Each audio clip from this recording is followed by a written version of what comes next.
Today, we're going to talk Thursday night winners, go over the college football and NFL weekend previews, and let's cash a squad ride. This is Behind the Lines. We're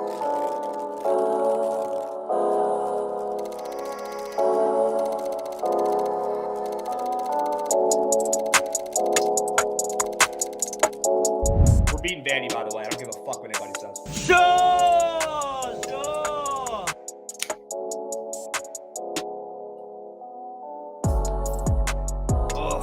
You guys want to buy this jersey? I just got it. Wore it one time down at Chapel Hill. Fucking done. The only win seen in that jersey is by the Frogs. That's unbelievable.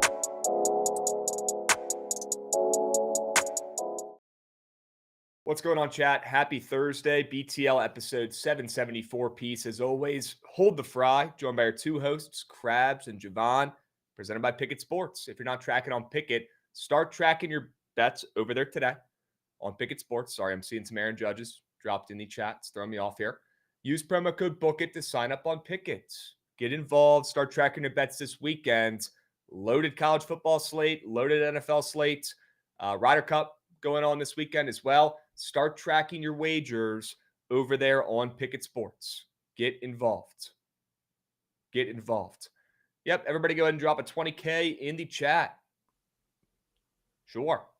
Dude. Drop a 20K. Drop a 20K. I want to see him. I want to see him. Yeah, Joshy. Judge owns me, man. Who owns you? Nobody. 20K, drop it. Yep, I want to see him. I want to see all the 20Ks. One thing I'm going to say about the Judge situation, W Subby's coming in from Nelly now. W Subby's coming in from Nelly now. Yep. One thing I want to say about the Judge situation, sure, the guy hits nukes. Sure, the guy's found a way to stay more on the field than years prior. It's becoming harder and harder to chirp the guy, but I want to make sure we get one thing straight here. Once the postseason comes around, once we flip the script and October gets here, that's not changing. That guy sucks when the lights are bright and when games matter. And in the postseason, just check the data. He's got plenty of it. And he cannot carry his team to a World Series. And I'm sure it's what keeps him up at night. The harder he tries, the worse he plays. That's why last night he hit 2 home runs in a meaningless game against the White Sox. Typical. Perfect for him to do it against the White Sox when the game was already a blowout. So, yeah, most Judge fashion ever. In games that don't mean shit, he's the best player of all time. In games that don't matter, in games against bad opponents, in games where the score is a blowout, he's the best player of all time. But in tight games, in games against good opponents, and in the playoffs, when it matters most, that's where you earn your paycheck. And let's not all kid ourselves here. The only thing that matters are rings and championships. The guy can still not get it done. I want to make that clear. And that's not going to change. Yes. Not going to change. And everybody's the guy crying stinks about in the fact playoffs. That it was a game for the division, like they didn't beat the White Sox by 7 runs. Let's be real here. I'd love to cut open one of those baseballs and see what's in one of those puppies. Same thing in Seattle, although apparently the Rockies didn't get him. Just Cal Raleigh and co. I'd love to cut open those baseballs. I gave him credit, Kens. He's the best regular season player in games that don't matter of all time. That's credit. And that's true. And that's facts. And that's the best I can do. That's the best I can do. We got Gaucho69 coming in, resubbing W Gaucho. We got a hype train moving and grooving. We got OT Logan getting involved. Sure. Yeah, guys, certainly a game against the White Sox means something, right? I mean, you should win every game there 10-0. That's the worst team in MLB history. I still blame Trent. I still blame Trent. For sure. For that tweet a couple days ago. Fuck was he thinking, man? And now he's sitting in the Galapagos with his feet kicked up, laughing. Incredible. Most Trent thing I've ever heard. All right, let's move. Let's groove. Let's recap. Unfortunately, we did lose the squad ride last night. First loss in, I don't know. Over a week. 9 days, 10 days. Yeah. Like 7 days because we count the weekend squad rides. Yeah, I guess so. Should play. Castillo had it. We almost got it at the end. Couldn't get two back doors, 2 games in a row, though. No. It's okay. Sure, they made it weird in the 9th. They did. Yeah. Castillo was on his shit. Castillo was on his shit last night. He looked great. Was a good run. Brock D. Let's start a new streak today. We're going to obviously do a squad ride for tonight. If you guys are lucky, maybe we'll even do a squad ride for Friday. I didn't even think about that, but we got some options. Yeah, I didn't think about that.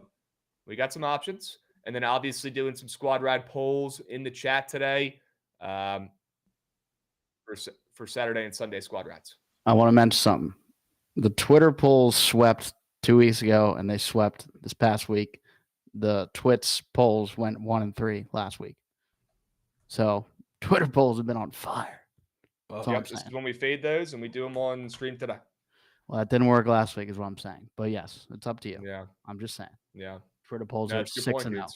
6 now. It's a good point. Yeah. It's a good point. 4 now. You ever play that game Rocket Goots? Where the rocket's going up? Yeah, Crash. Yeah, and your rocket's going up and you're making a bunch of money and 10x, 20x, whatever, and you got to hop out before it crashes. Yeah. I'm a pro at that. Okay. I'm a pro at that. Okay. And we're hopping off right now. We're cashing out. And we're going to do the polls in Twitch. Okay. W Facts, though. W Goots Knox. Love that. And W Twitter. My goodness. I would not have expected that. You'd expect Twitter to be more square and the Twitch chat to be sharper. So that's on you guys. And that's on Twitter, honestly, complimenting that. Right? But I trust my Twitch chat. I think they'll lock in and get us right if we do some polls during the show today. Okay. Sade Whiteman coming in. Death, taxes, and Sade Whiteman coming in hot, dropping a 5-unit sub whale.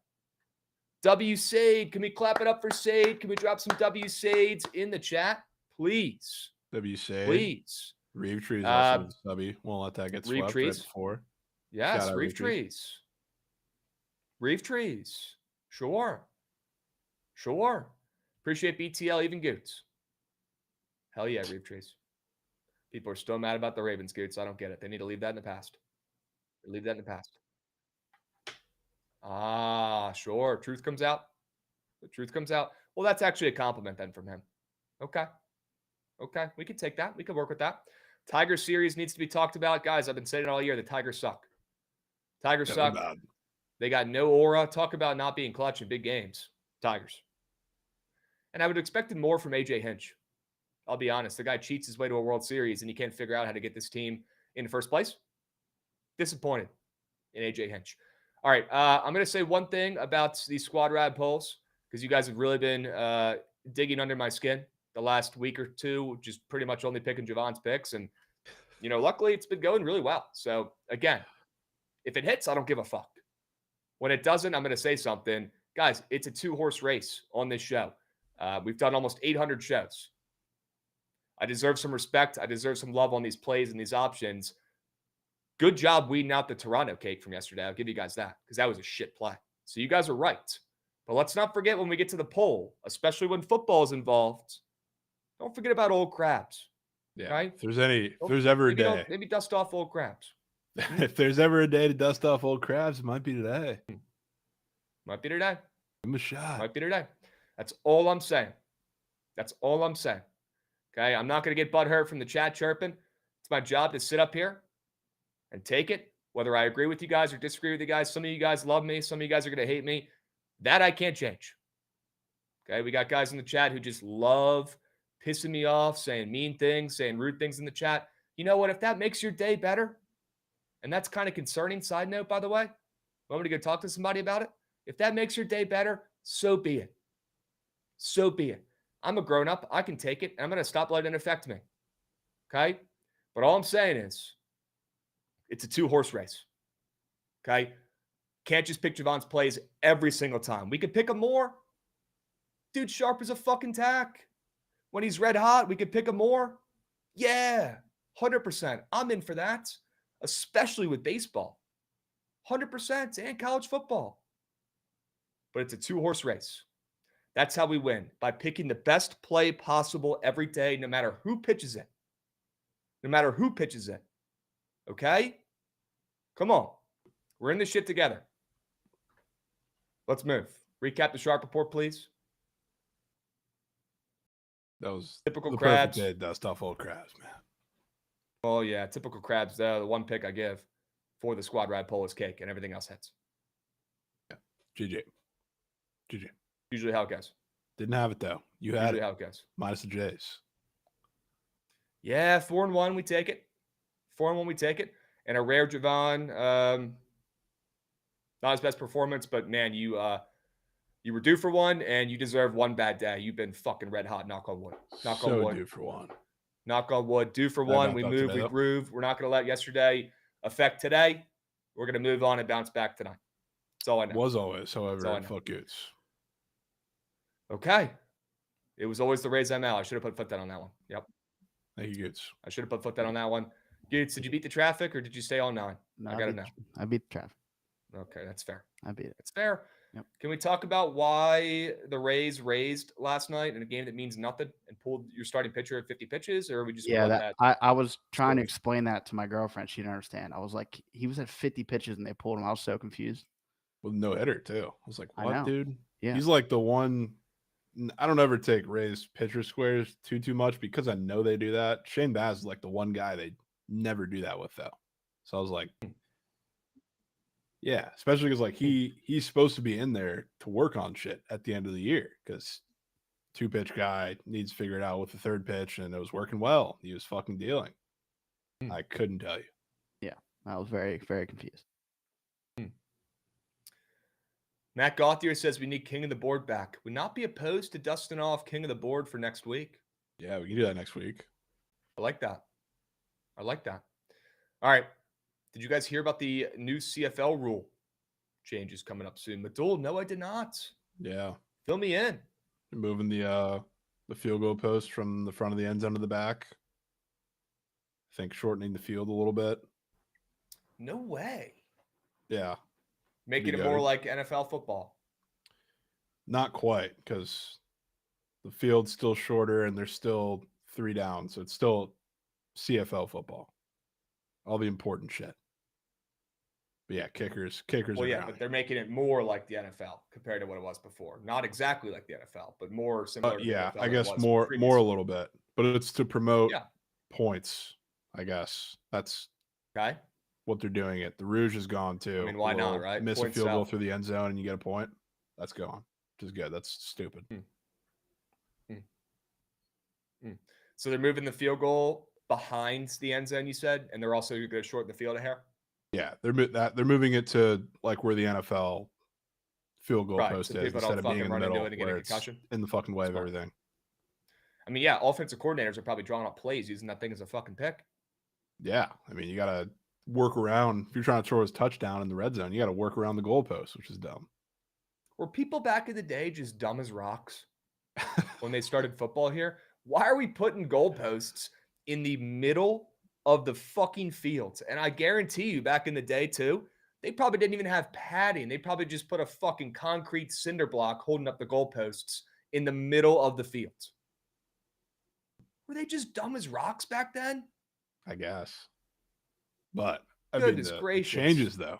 If you thought the CFL was cinema this year, which it was and has been, it's probably going to be some more points, more fun next year. Yeah. As if there weren't already enough points and enough fun in that league. But wait, there's more. There's more. Okay. All right. Let's keep moving and grooving. Krabs, that hat has to be sweaty. You were in a steam room last night? Yeah, if you're talking about me just being pissed off last night, I mean, it's because I lost $20,000. So, yes, I was pretty pissed off last night. W Sweats last night, though, played some PGA, went 3-0 on PGA, got my anger out there on that game. I'm, for some reason, good at that game. And, yeah, I had a big old bowl of pasta, and I was on my soapbox, and I was bitching. I got it all out last night. That way we don't have to worry about it today. Right? Well. Until we get to the Sharp Report squares. Dudes, let's move. We got a lot to get to today. We do have plenty of time because Trent is on his 100th vacation. W. Trent, happy 100, my man. Somebody call Guinness. Get him involved. Record amount of vacations here this year. We got plenty of time. We're going to do college football weekend previews, NFL weekend previews. We're going to do squad rides for the weekend. We'll talk some honorable mentions as well for the college football and NFL slate this weekend, which Jovan's telling me it's the greatest college football slate of all time. I don't know if I'm seeing it. It's good. You need to be, chat. It's good. Chat. I Krabs feel like sitting here this people- morning saying there's a lot of Moose games in the college. What slate. more do you want? What are we There's a lot talking of Moose about? games. There's a lot of Moose games. Yeah. There's some What do you buys. want? I What's want your more. ideal slate? Hokies playing Salisbury, and we get to bet on the favorite, and we all win and cash together. That's it. Sing and hold hands after. So Alabama, Georgia, Penn State, Oregon, doesn't tickle Well, John. Miss not moving LSU needle. doesn't Nope. move need. Not None of it moving moves needle. need. That's just. You got the Ryder Cup this weekend. Best college football slate of the year. Well, you know what I think it is? I loading think up. it's because that Matt Too Frosty tweet went viral and it pissed me off Okay. about this being the greatest sports weekend of all time. And I just got to go against that now.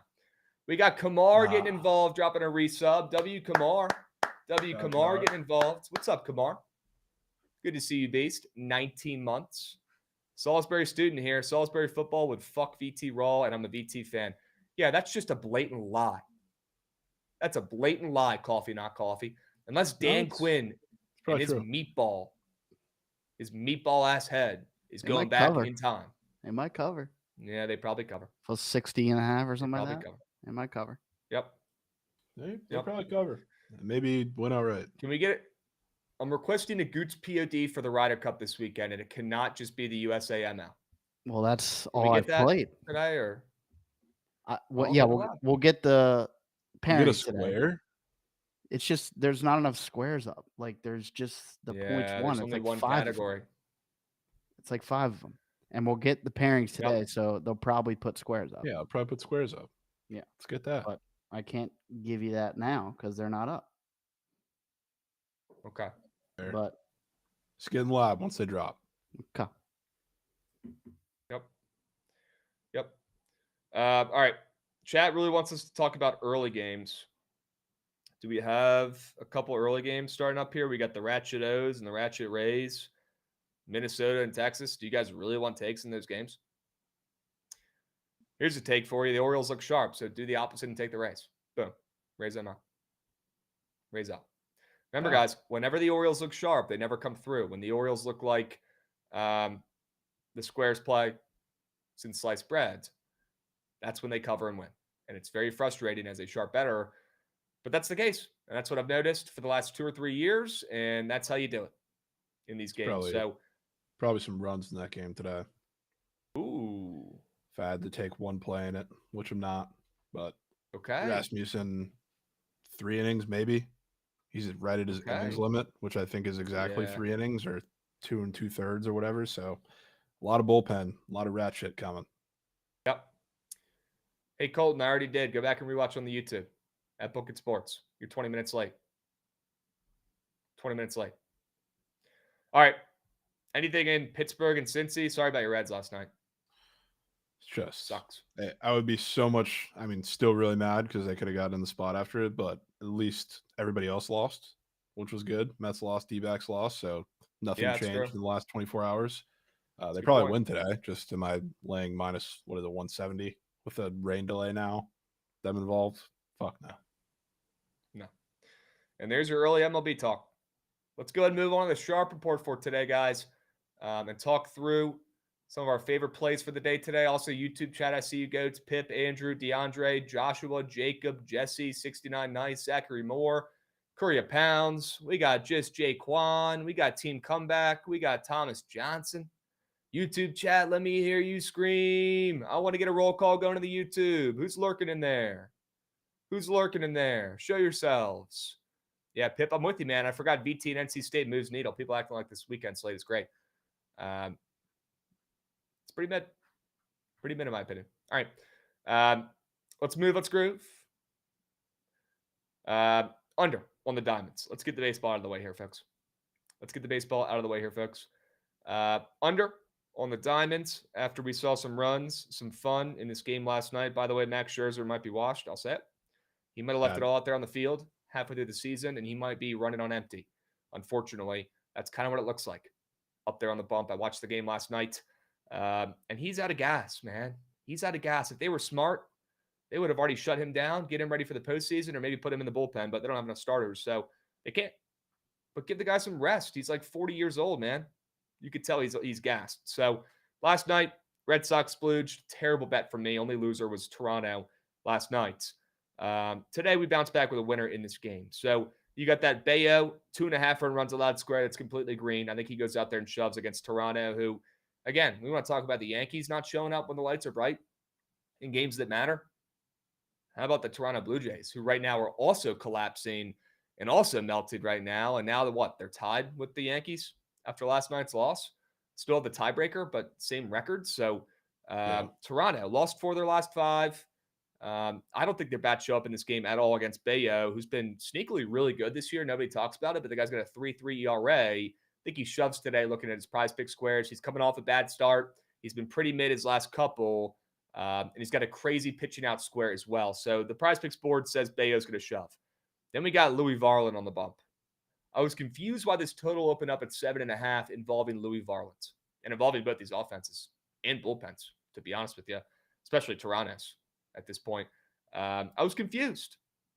It screams under to me. It screams over to most probably. It screams under to me, opening up at 7.5. Sure, it's up to 8. 75% of the bets in hand are on the over in this game. People are fading Bayo. They think he stinks. They want to back Toronto's bats to bounce back, and they certainly want to fade Louis Varland in this game and back the Red Sox bats to splooge once again. I'm fading that narrative. I'm taking the full game under in this game. Looks like the sharpest play on the diamond today, in my opinion. Sure. Shout out some unders. Yep. Always. And what are you cooking up over there? We got a subby coming in here from Keto Oz. Subbing on Prime. Keto Oz. Subbies. Yep. Let's go. Yep. I'll take you to the gridiron, on the college gridiron, which you're also at, and I'm sure you'll talk about it. But I like ECU tonight, which deceptive. I guess some of their performances, especially last week's against BYU, where they looked incredibly sharp at home as a dog. And they were competitive for a lot of that game. They're fantastic. It was just the problem of untimely turnovers, a lot of them in their own, I guess, red zone, and one of them actually being a pick six, which was maybe the worst play call I've ever seen in college football. They were throwing a short, flat out route on 2nd and long from your own 5. Of course, it was going to get picked off. I mean, that was the most telegraphed play maybe of all time, and it was a horrible decision by Hauser. But now it is a short week, which preparing for the option on a short week is not something that's very easy to do. But this Army team, I don't think, is nearly as good. And they're coming off of really a couple of games now where the Kansas State win was fantastic, sure, but Kansas State sucks, and they're swinging the pendulum, I think, a lot more than previous years. They go on these scoring runs and scoring droughts. The North Texas game was just not a real fucking game. That was incredible. Coming back all those times, and a lot of it was just very timely turnovers, which they were fortunate to be on the right side of for a while. That ended up getting that game to where it was towards the end. I think ECU is going to benefit from how Army plays defense in this game, which is kind of cloud everything up, keep everything in front. They've had trouble moving the ball against super aggressive defenses, which BYU is, but when they're able to kind of dink and dunk, run the ball, put together a methodical drive, they've been a lot better, and that's what you're going to see tonight. So I think I'm not as concerned of the fact that they might have to prepare, or they're going to have to prepare for the option on a short week, and that's a weird game on a Thursday, because I think their offense is going to be getting a little bit of a step up tonight and maybe keep them off the field for as long as Army wants to be on the field. So go Pirates. Okay. Big fan of their QB. Think he does job tonight? Caden Hauser? Yeah. You don't like him? He needs a good game, but we'll see. Okay. I've seen a lot of Army on the feed, so I'm going to the war with the Sharps. Okay. Yeah, this ain't Mom and Pa's Army team. That I know. We can spin it around here, Gucci. They don't have Bryson Daly to save them. They don't even have a QB up on prize picks for today, which is super weird. I'm fading this Army's team's offense for a couple reasons. ECU typically a high-scoring team. ECU typically, thrives offensively. Like I was talking about, I'm a big fan of Caden Hauser. I know Jovan's not. He has not been great this season, that I will say. Last year, he was a lot better. I think he's got more in him than we've seen so far this year. But what needs to be talked about, which I haven't heard a peep about, I'll be the first one to bring it up out of the 8 billion. This ECU defense is okay. The Pirates defense, they can hang. They can hang a little bit. They got a couple corners, and their D-line is actually really fucking good. They're ranked 36th in the country in stopping the run as well, and opponent rushing yards per game. So let's not forget, I mean, they played a team on the road in Coastal Carolina that sucks now, but they always score points, and they shut them out. The week before, they held Campbell to 3 points. Obviously, it's the Campbells. That game doesn't mean shit, but almost another shutout there. The week before that, they lost to NC State. Sure, that was NC State getting their lick back, but they held one of the best offenses in the ACC to only 24 points in the season opener. So they also played pretty good against BYU. They played better than that score. Yeah, indicates. their defense didn't give up a touchdown in that game until there were 7 minutes left in the third quarter. It's like, yeah, again, dude. very, very deceptive game because of the turnovers and all the other bullshit. Yep. It was 13-3 at halftime in that BYU ECU game. It was weird. It got out of hand late. Sure, some mistakes. Not my favorite play calling there on defense for the Pirates, but that defense is good. They can hang with anybody, and they're going to stunt this Army team and their rushing attack in this game. I don't think they're going to find any success whatsoever. Army's going to have to pass the rock a little bit, playing from behind. That smells like trouble. And this D-line is not getting any love for ECU. They wreak havoc. They're going to be in there like swimwear, and they're going to be mucking it up behind the line of scrimmage, having a couple tackles for losses, a couple sacks. And Army can't fucking throw. At least last year they had Bryson Daly, who at times could huck the rock. This year, their new QB, he cannot fucking throw, man. It's tough to watch. Typical Army, only running the rock and a very one-dimensional squad. So I like the under in the game. I'm a little bit worried about ECU putting foot down and stomping on Army here in a Caden Hauser breakout game. Lord knows he needs it. He has not been great so far this season. He's better than he showed. So instead of taking the full game under, which I do like and I lean, I'll just go ahead and fade Army, who opened up 24.5 for their team total under. It was still there on some of the books, but it was super juicy, like -130, -135 it was moving to.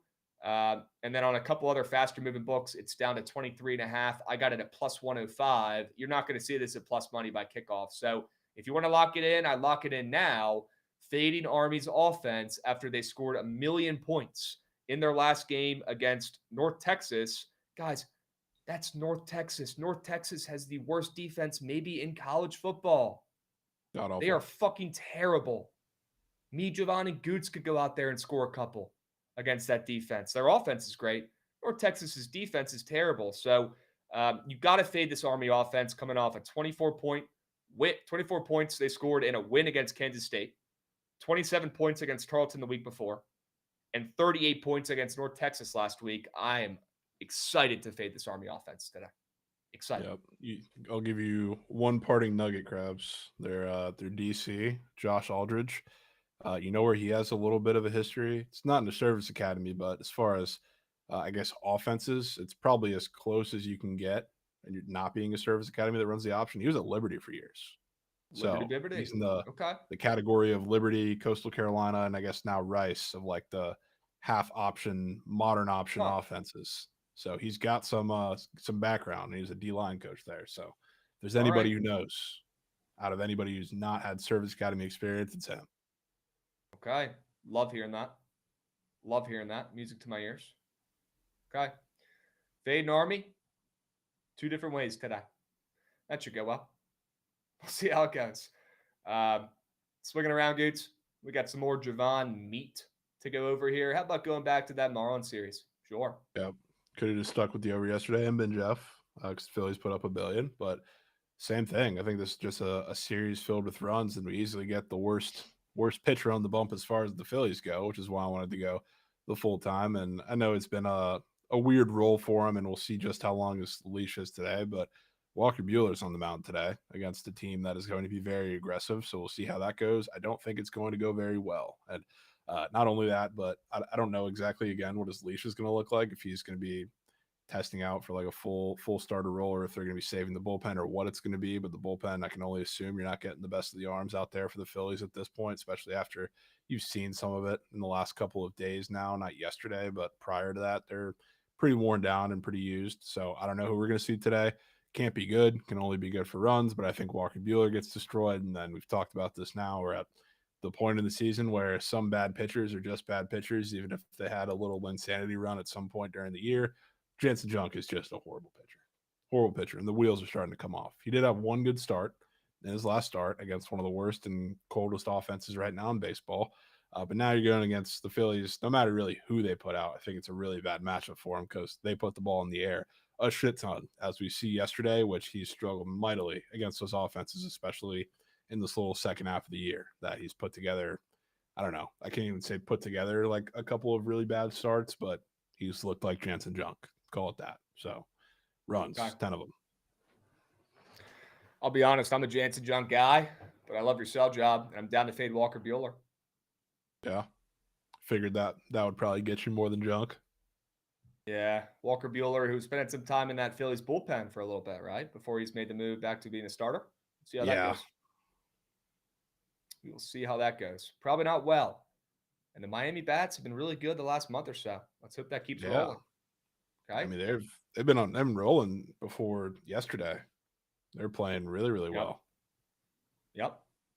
See if they can bounce back. All right. Swinging around for me, Goodsy.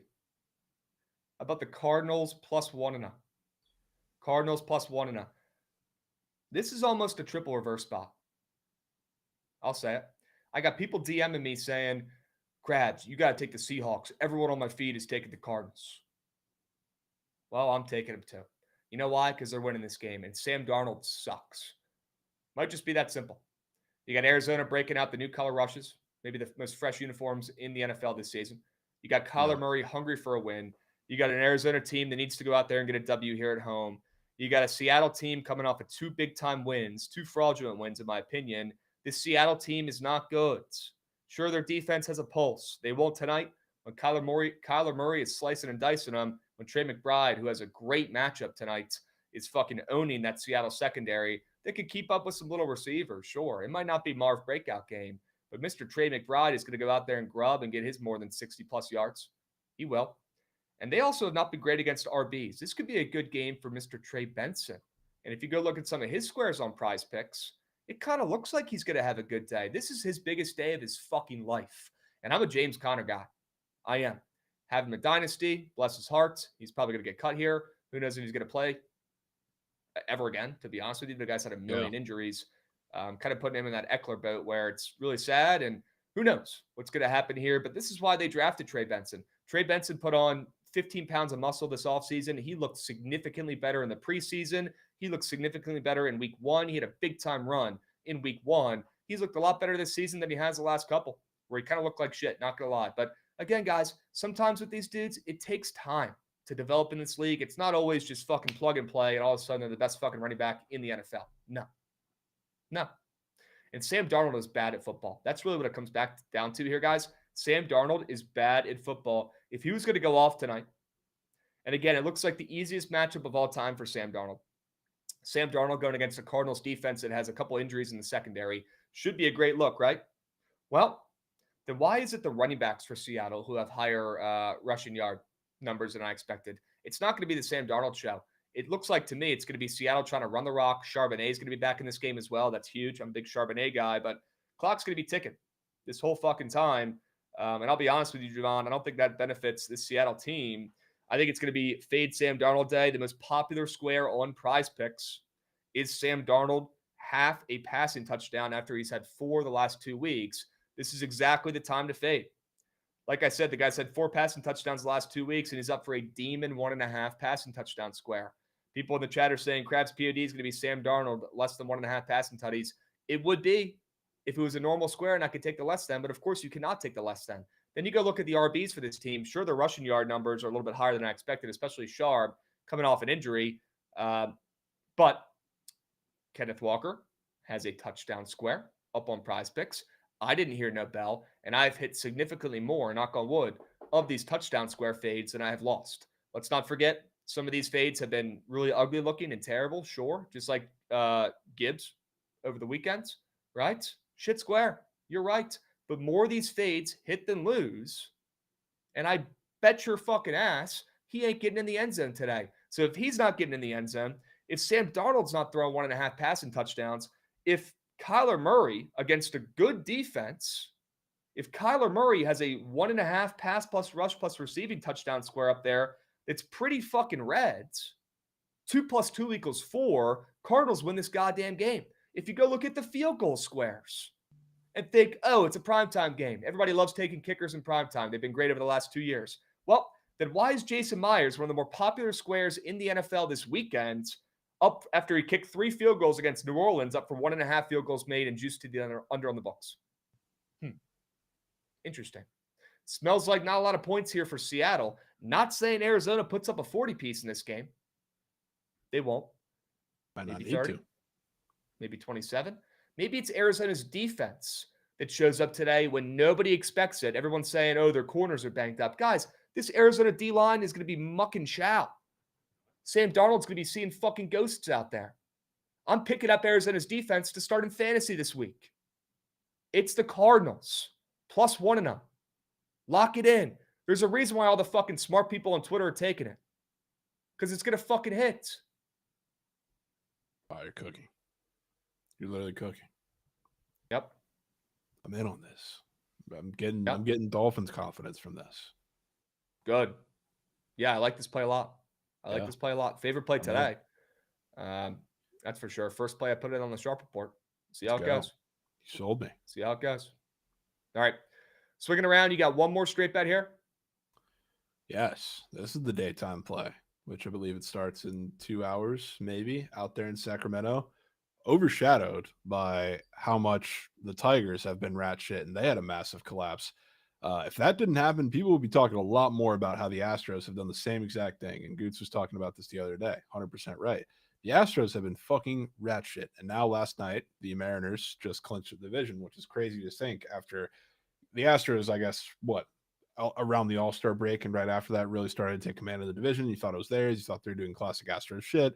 Sure, they've had injuries. Sure, they've been banged up, but they've overall just been bad. And especially as of late, I think they've lost 5 in a row. The first 2 games against the A's yesterday and the day before, scored 1 combined run. They're fucking terrible. So if you saw this line maybe 2 months ago, you'd say, holy shit, this is fucking nuts. But right now, the way they're playing, I wouldn't say so. So now, in a desperation spot, because now they're in the playoff race. They're just in the heat of the playoff race. The division is long gone at this point as they clinch.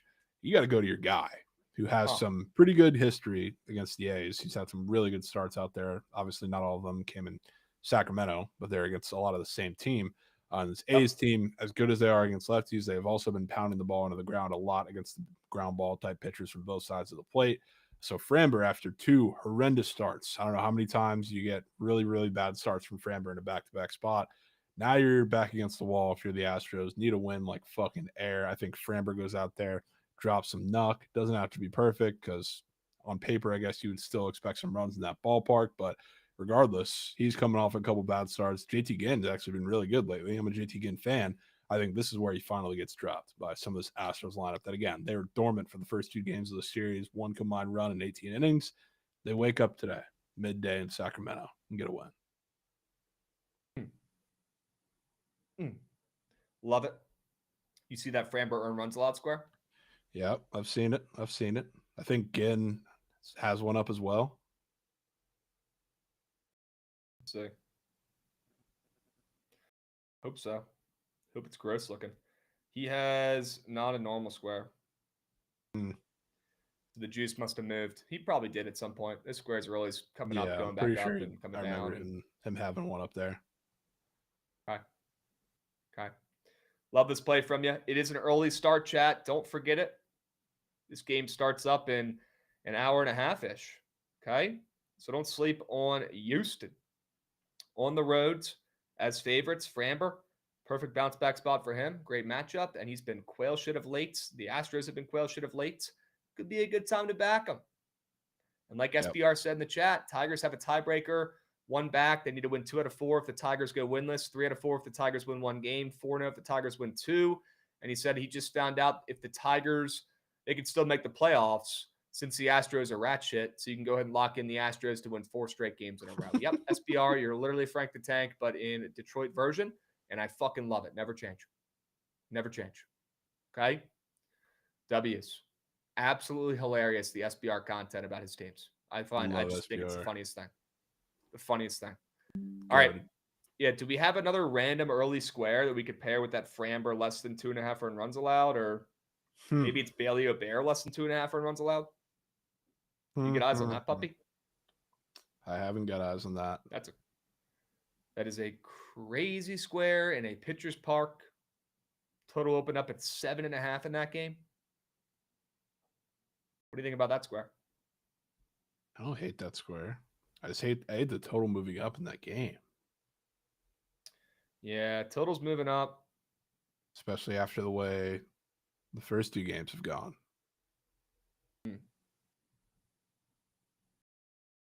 Okay.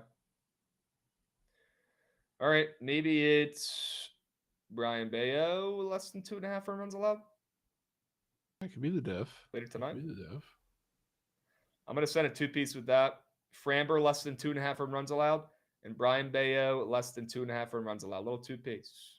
Let's go. Little 2-piece. Get some skin in the game in that Astros game on Prize Picks. Man. W. Jonesy. All right. Prize Pick squares. Let's talk about Prize Pick squares. Aaron Judge, less than 2.5 hits, runs, RBIs after he went off last night, hit 2 home runs. Here's the deal, guys. What happened to Aaron Judge? Dropping knock. What is that?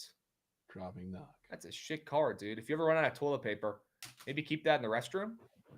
That way, if you need something to hold you over, you could always use that. Here's the deal, guys. You guys are thinking I'm just putting this in here because I want to fade Aaron Judge and I hate his guts. Well, that is true, but there's more to it. Okay. And also, Ken Bance. I'll tell you right now, man, Ken Bance, if this hits, if this square goes less than, you're not allowed to chat for a week unless you're saying something positive or you're getting banned. If it doesn't hit, I'll give you $50, Ken Bance. How about that? Does that sound like a deal? Sounds like a deal to me. Let me know in the chat if you agree. I don't know if you could go a week without saying something nasty, but that's how confident I am in this shit hitting. Deal. Yeah, no brainer for you, Ken. You're going to look like a bozo next week when I recap this shit.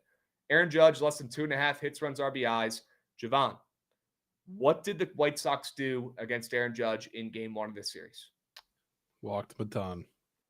They intentionally walked him a ton. Well, for some fucking reason, I wonder why. Maybe they got a call from Mr. Manfred himself. I don't know. But yesterday, the White Sox thought they were fucking superheroes, and they pitched to the guy. Yeah, it was really just Cannon. So it was a faux bullpen game. But Shane Smith walked him. Davis Martin can also walk him. The big 2 could do their job.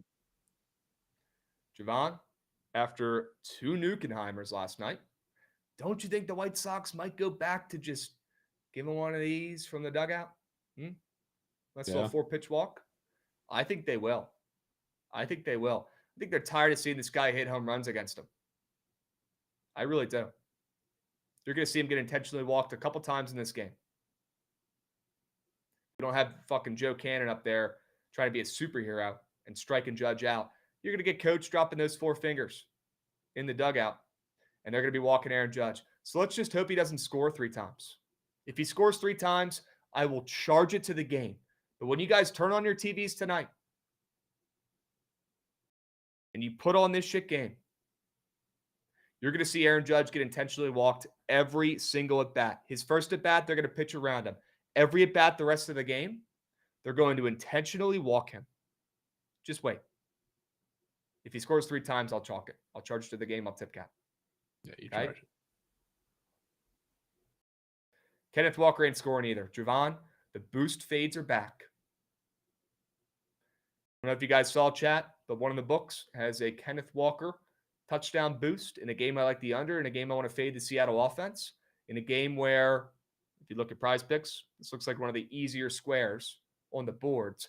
But if you know ball, you know that if they get on the goal line, who's getting the rock, Jovan? It's fucking Charbonnet. Yeah, back in action, get his confidence back up, and he's the real goal line back of this team. So it's not going to be Kenneth Walker unless he breaks an 80-yard touchdown and turns into Derrick Henry with the horn. He ain't scoring. Also, the odds moved on this play from being minus money, minus 125 for him to score. Now it's plus 105 for him to score on the books. I wonder why that is. Probably because he's not finding pay dirt. Yeah. And this is more of these fades, more of these less tens have hit than have lost. Yes, and not even close to the same scenario as Gibbs. This is one I can certainly get with. Oh. Certainly get with. I was scared of the game environment of the other one, but this one is different, especially because both of these defenses play just let you dink and dunk on them all game, bend, don't break. It's like if you're getting down there, Sharp's going to get the goal line touches. I don't think, especially like the Ravens play, super aggressive at times on defense, so you're more liable to break one. Cardinals don't. Chad saying, well, why didn't you just take the walk Aaron Judge square? Well, it's a goblin. I'm not going to sit up here and pitch you guys a goblin. If you want to take that in something, sure, go ahead. He's walking. But I'm not up here to pitch you guys gobs. I'm up here to pitch you guys normal squares. Okay? Why not take less than TBs then? I'd rather take the less than 2.5 hits, runs, RBI square than less than 1.5 TBs. What if he gets a handout, little slapper on an outside pitch when they're pitching around him in that first at bat? He gets a sneak double down the line. I've seen it before. I'd rather take the 2.5 less than if I think he's just going to get walked every single at bat. Yeah. Okay. Dubs. Let's move. Let's groove. Jovan, tell me why these two squares are hitting, my man. Yep. Like I said, both these defenses are relatively similar in the fact that they want to play cloud coverage over the top and say, dink and dunk us underneath, bend, don't break. That's how both these defenses are. AJ Barner, not only is him, which is goated, and this probably has the potential to be his biggest fantasy production week. So that would be goated. But this is a perfect matchup for him, even though like the Cardinals are pretty short on corners, but that's even more reason for them to do what they always do, which is push you kind of the outside. If you want to go over the top, they don't let you do anything deep over the middle, but anything underneath, they will gladly let you do. So I think this is perfect for AJ Barner. And I think especially with the linebacker depth, that's a little bit questionable right now with what we've seen from them. This is perfect for him to kind of beat him off the line. So I love AJ Barner. And then Trey Benson, kind of same deal, except like it's the same reasoning in the sense that like the Seahawks are bad in the middle of the field, bad against tight ends, which is why Trey McBride's over the feed today. But Trey Benson, I don't think this role for him and this game specifically is built for him to be like a bell cow on the ground. I think if you're going to get him touches, a lot of it's going to be in the receiving game, and especially for Kyler. When Kyler's playing a defense like this, what is one of the most frustrating things if you watch Kyler, especially this year, that he's been able to do? Sure, Marv's had some drops. Sure, some deep balls have been there that other receivers have also dropped or not gotten to. But the second he doesn't have a read, he checks down so quickly. And this is the first time that he's faced a defense like this where you know they're going to play super deep coverage and give you every single thing underneath. So I think he's going to do that multiple times, just in classic Kyler fashion. And I especially think against this defense, they're also going to be telling him to be pretty quick, as if he isn't already, to take the checkdowns. And Trey Benson is great in that aspect, of course. Amari DiMercato also has gone back-to-back weeks dropping wide open passes. So I'm a little much less scared of the vulture in the pass game. He might be back there for pass protection, but he's kind of lost, I think, all trust actually catching the passes in the receiving game. Yeah, that's fair. That's fair. Chronic doesn't like the bend, don't break opinion and then thinks Seattle's defense is good. That's literally the point. They haven't allowed 17 points because they will let you take everything underneath. And then the second you get close to field goal range or the red zone, they tighten up. That's literally the whole point of a bend, don't break defense. That's the dumbest comment I've ever seen. They've also played the Saints, the Steelers, and the Brock Purdy banged up 49ers. Yeah. So the defense is good. Have they played anybody? No. They're above average. Yeah. I wouldn't say they're great. No, they're good. They're good defense. They're good. This 4-man is hitting. I hope so, Andrew. What's up, Keish? W first time chat and follow as well. Appreciate you, Beast.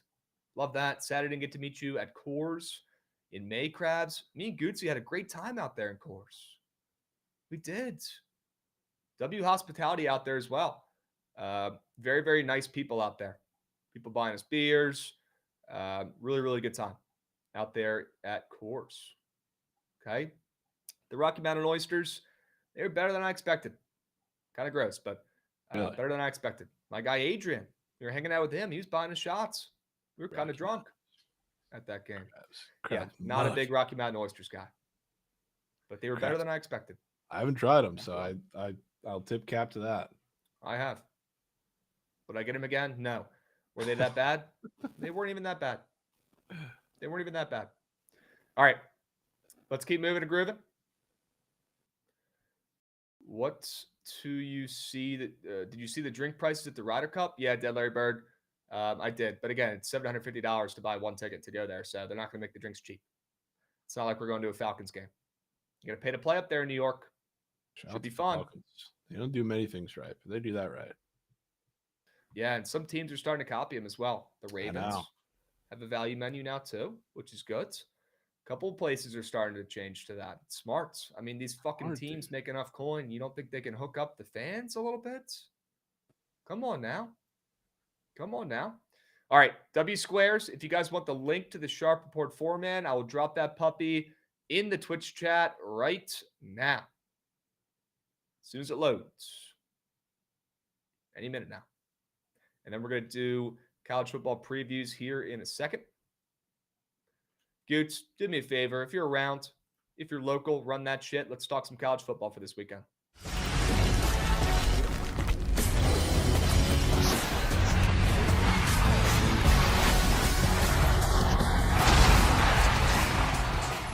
All right. Let's see how we did last weekend. I'm tracking all of the weekend previews and all of the meat sheets. Last weekend's meat sheet in college football, I went 12-9. Jovan went 9-7. Love that. We've actually not had a single losing meat sheet weekend for the college football. Knock on wood. I went 16-11, 13-7, 11-6, and 12-9. Jovan went 10-3, 7-6, 9-7, and 9-7 on the meat sheet. Now let's talk about the weekend preview. I had a shit week last week. I went 2-5, but Jovan carried the weight, went 5-2 in the college football weekend preview. Overall, we are both up coins. On the weekend previews for college football, I've gone 4-3, 3-4, 5-2, and 2-5. Jovan went 4-3, 4-3, 3-4, and 5-2. So each of us have only had like one down week out of all of them, and we were up coins betting the college football weekends, doing the weekend previews and the meat sheets. Let's keep it that way, Jovan. Knock on wood. Let's keep it that way, my man. And let's start out with a fucking bang today and go over these snooze fests, my favorite part of the college football weekend preview, talking about some unders. Jovan, what's like the most popular narrative you've heard about this Georgia team this season, recently? What have your eyeballs seen of late as well? Like to the common sense person, to the person who's square and just bets on what they see last week. What's the deal with this Georgia team? What are people talking about? Don't look like a Kirby defense. Does not look like a Kirby Smart defense. No, it does not. Well, that's not going to last. And this is a big game for both squads, obviously. But Ty Simpson and Alabama can't afford a loss.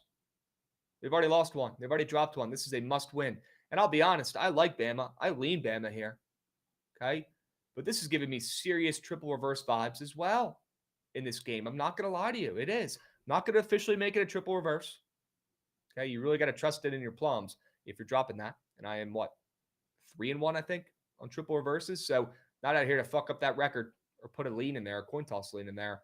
I do think it's a triple reverse, though. And I think everybody, sharps and the squares, are all taking Bama. But I think it looks a little bit too easy. And I would not be surprised to see Georgia's defense for the first time this season look good. I would not be surprised. I would not be surprised. I think they show up against Bama. And if you go look at the Prize Pick squares, Jovan, you'll see some interesting ones. There's not even a ton of squares up yet for the college football weekend, but they made sure to put plenty of squares up in this game after the offenses have been purring, looking great of late. Ty Simpson's out there hucking a couple touchdowns a game. Oh, he's got a passing touchdown, 1.5 square up there on Prize Picks that low-key I want to take the less than on. This Gunner kid has a fucking half a passing touchdown square that could not be more green. That's one of the more popular squares on Prize Picks for the weekends. Gunner Stockton, half a passing touchdown, the second most popular square so far for the weekend. Sorry, third most popular square of the weekend in college football is that half a passing touchdown square that looks like a very easy more than. Guys, it's not that easy. If there's one thing you've learned from me up here this season of late on this show ever, it's that when the Prize Picks board is speaking to you, you got to fucking listen. You need to bet accordingly. And this game is going under. This is going to be a good old-fashioned slugfest, and the defenses are going to show up for the first time this season. We know they have the guys. A lot of these guys on both these defenses are going to be playing on Sundays. We just haven't seen it yet. Well, Bama's defense did enough against Wisconsin in their last game. We're not going to celebrate, though, and act like that means something. Wisconsin sucks. They lost to Maryland outright at home in their last game. But, Jovan, Bama's had 2 weeks to prepare for this Georgia offense. That is massive for DeBoer and this Bama squad. 2 weeks to prep for this game? That's huge. And Georgia's defense has stunk it up. They just gave up 41 points in their last game. They stink. And they played Arkansas, Pine Bluff, and Marshall the 2 games before that. Those games don't count. Give me the under in this game. All the bets are on the over. Everybody's roasting both defenses, especially Georgia, and this total ain't moving at all. Give me the under. Sure. I could get down on that. I think I might be more in the boat of the defense actually might not be good, but they might be good after a week to prepare. I can get you on that. Okay. Yeah. Both teams have had 2 weeks to prepare for this game. That screams under to me. When the square mind would say, oh, that smells like points. No. I think that gives the defense an extra week to rest.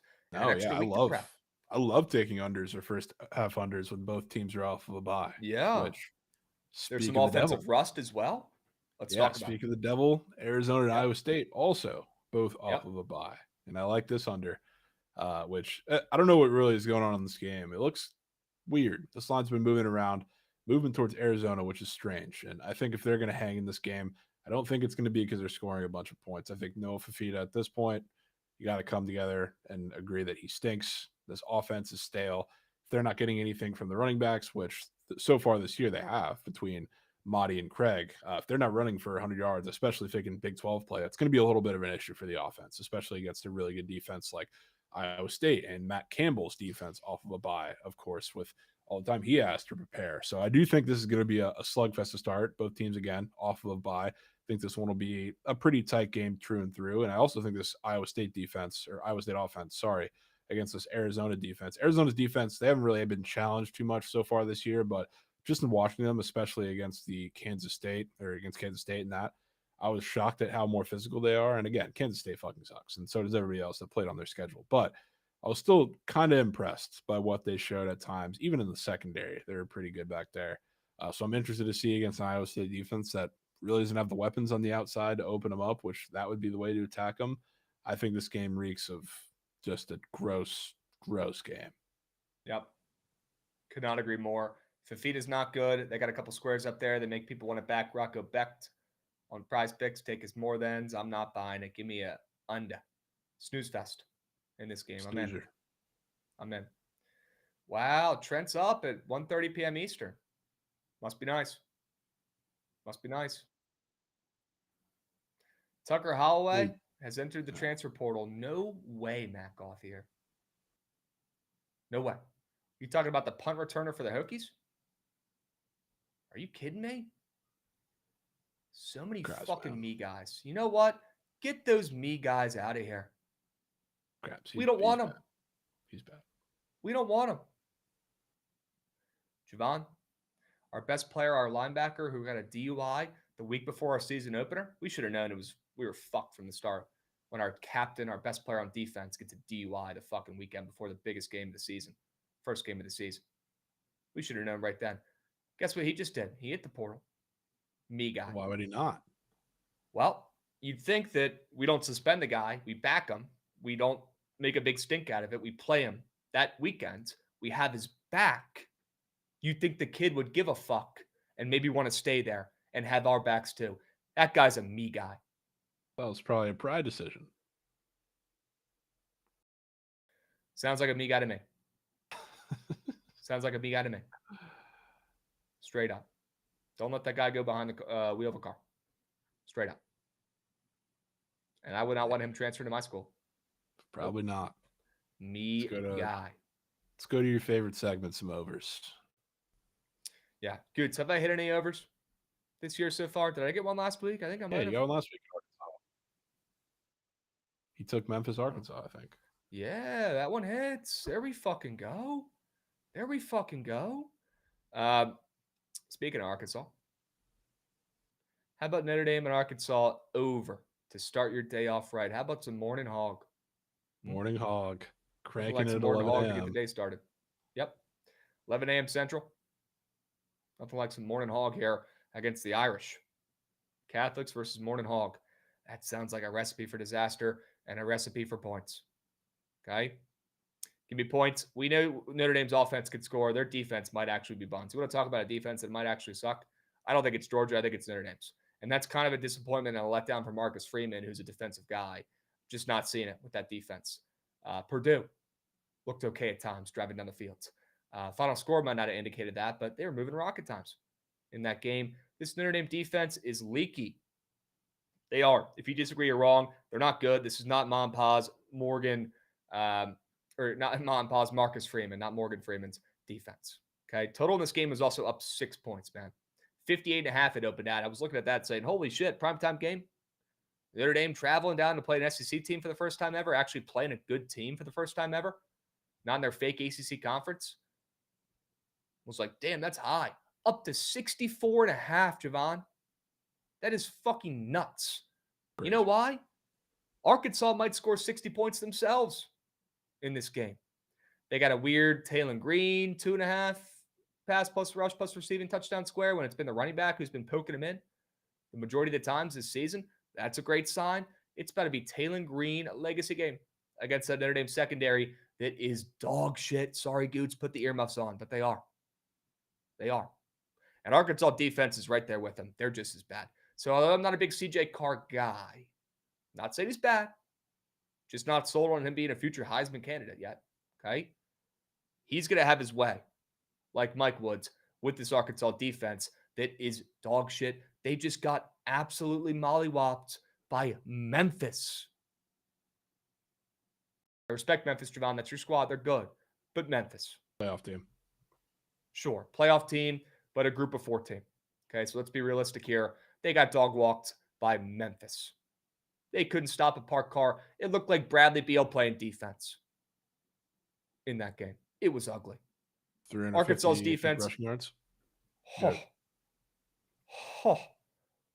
Well, you know who Notre Dame has? Jeremiah Fucking. And he's about to show up in this game. Probably put up 150 and 2 touchdowns on the Razorbacks' heads. But luckily, Arkansas has Taylor Green. Jovan, you said this earlier this week. Arkansas is winning this game outright. If they're winning this game outright, this game is going over. Has to. There's a correlation there. Arkansas and overs, it's like peanut butter and jelly. Take the over 64.5. Highest total of the weekend for good reason. Yep. I'll take you to my wagons. Arkansas over, also a wagon. That's been that way for years. Washington State overs. I will take them till I die this year. And especially now, because they happen to be going against a team that's similar to like Wyoming last week. There was an element of like Colorado, kind of, I guess they weren't really a square like points side for it, but it made a lot more sense than Wyoming. Colorado State is the same way. They haven't crossed 21 points yet this season. They've had 2 under games. One of them really didn't have anything to do with them. But the offense has been fucking bad. And what do you know? Your guy BFN, Fowler Nicolosi, got benched at the end of last game. And I'm pretty sure that he's not starting this game. I think it's going to be Jackson Brousseau.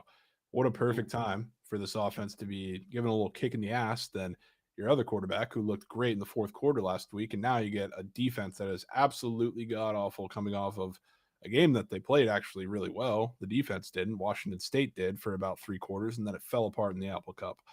So now I think it's a big-time letdown spot. Colorado State getting a lot of respect line-wise, I would say, and you alluded to that as well. So if they're going to dominate or win this game by a touchdown, I think it's going to be the offense actually showing up for pretty much the first time all year and dropping Nuck on Wazoo. Then on Wazoo's side, same kind of story, except they've had a game under their belt with it for now, game and a half. Potter got benched. Zevi Eckhouse is in. Eckhouse should have been the starter from the beginning of the year. He looked great. Led great drives against a really good defense last week. And whenever he's come in so far this year, he's looked like QB1, I think, pretty much the whole time. So now that he's in there, he looks great. I think that's going to continue throughout the rest of the year, and it's going to look more like a regular Wazoo offense. And some of these totals that are sitting in like the low 50s, high 40s that they've gotten so far this year, you're probably not going to see that too much. for the rest of the year. We know Wazoo's going to put up points. And if Colorado State's going to score, this game's going over. We'll talk more about Colorado State and why they're going to cover and score points in this game in a little bit here. Okay? W Rams. Goods going to end the stream here, man. Trey Benson got bumped up to 22.5 receiving yards, but just got bumped back down to 21.5. Chalk it. Chalk it, GG. Chalk it, GG. Couldn't mean less. Okay. Got bumped up, got bumped down. What are they doing 1 yard bumps? What's that going to do? I don't know, man. 1 yard, 1 yard, it just depends on the spot the refs fucking give you anyways. On a couple catches, right? A third of a yard here, foot here, and, half a yard here. Next thing you know, the spots matter. If it comes down to 1 yard, you chalk it. You tip cap. Pretty much. You tip cap. Okay? Game of inches. Well, no, that's baseball. See green, but sure. Game of margins. We can go with that. All right. Yeah, imagine he just gets 21. I bet. No, all right. 37. Proper Padge, yes. 64 points is a lot of points. That's why I like the over. Let's move. Blowouts. Jovan, punch me in the fucking face if Kansas State doesn't cover this game. Punch me square in the fucking teeth. Knock them out if you have to. If Kansas State doesn't cover this game. This is the last resort, last chance you, POD of the weekend. Kansas State laying 5.5 to a UCF team that just beat Bill Belichick, who couldn't give two less of a shits about football when he's got his 20-year-old girlfriend walking around the sidelines in a short skirt and fucking boots like she owns the place. You think Bill is locked in? Bill's the horniest old guy I've ever seen in my fucking life. He couldn't give two shits about football. He's there to collect a paycheck. If that's not clear, don't know what is. Could not be more clear. That UCF win doesn't mean shit. Well, Jovan, UCF is the most public dog of the weekend per Pickett and per Vision splits. Wow. Did you know that? Not shocked. I checked. Yep. Most public dog of the weekend. UCF, undefeated. Remember when they had that Mickey Mouse National Championship parade? Yeah, I remember. They acted like they were natty champs because they went undefeated playing against mailmen and DoorDash drivers. I remember that. Yeah. And you know who else remembers that? The football gods. And they're not letting UCF get another one, that's for sure. They will always smite this team after pulling that bullshit, thinking they got a handout natty. There's no such thing as a handout natty. There's no such thing as a handout championship. If there was, Aaron Judge would have one already. He doesn't. You can't get handout championships. And if you try to force one, the sports gods are going to smite you. And UCF, 3-0 at this point, playing against a Kansas State team that lost to Army.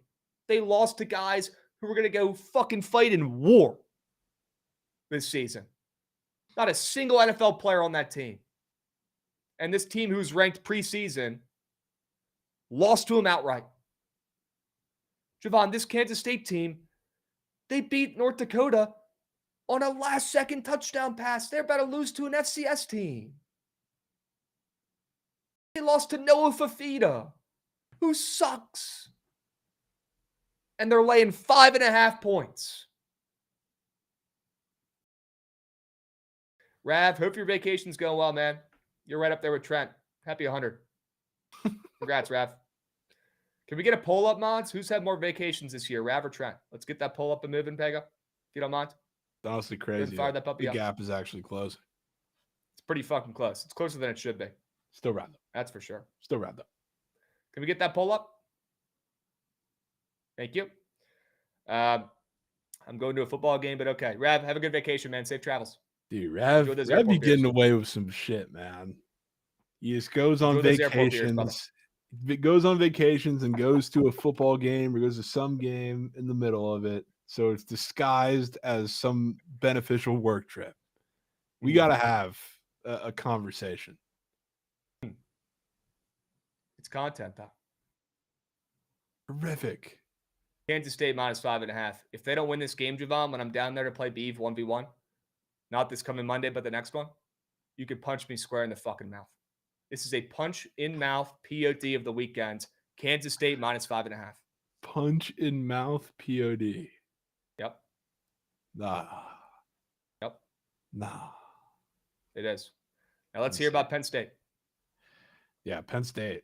Starting to see a lot of Oregon, which I'm not too surprised in the sense of it's big game James, and we saw Oregon beat them in the Big Ten championship, and Oregon's looked good so far this year against fucking plumbers and milkmen.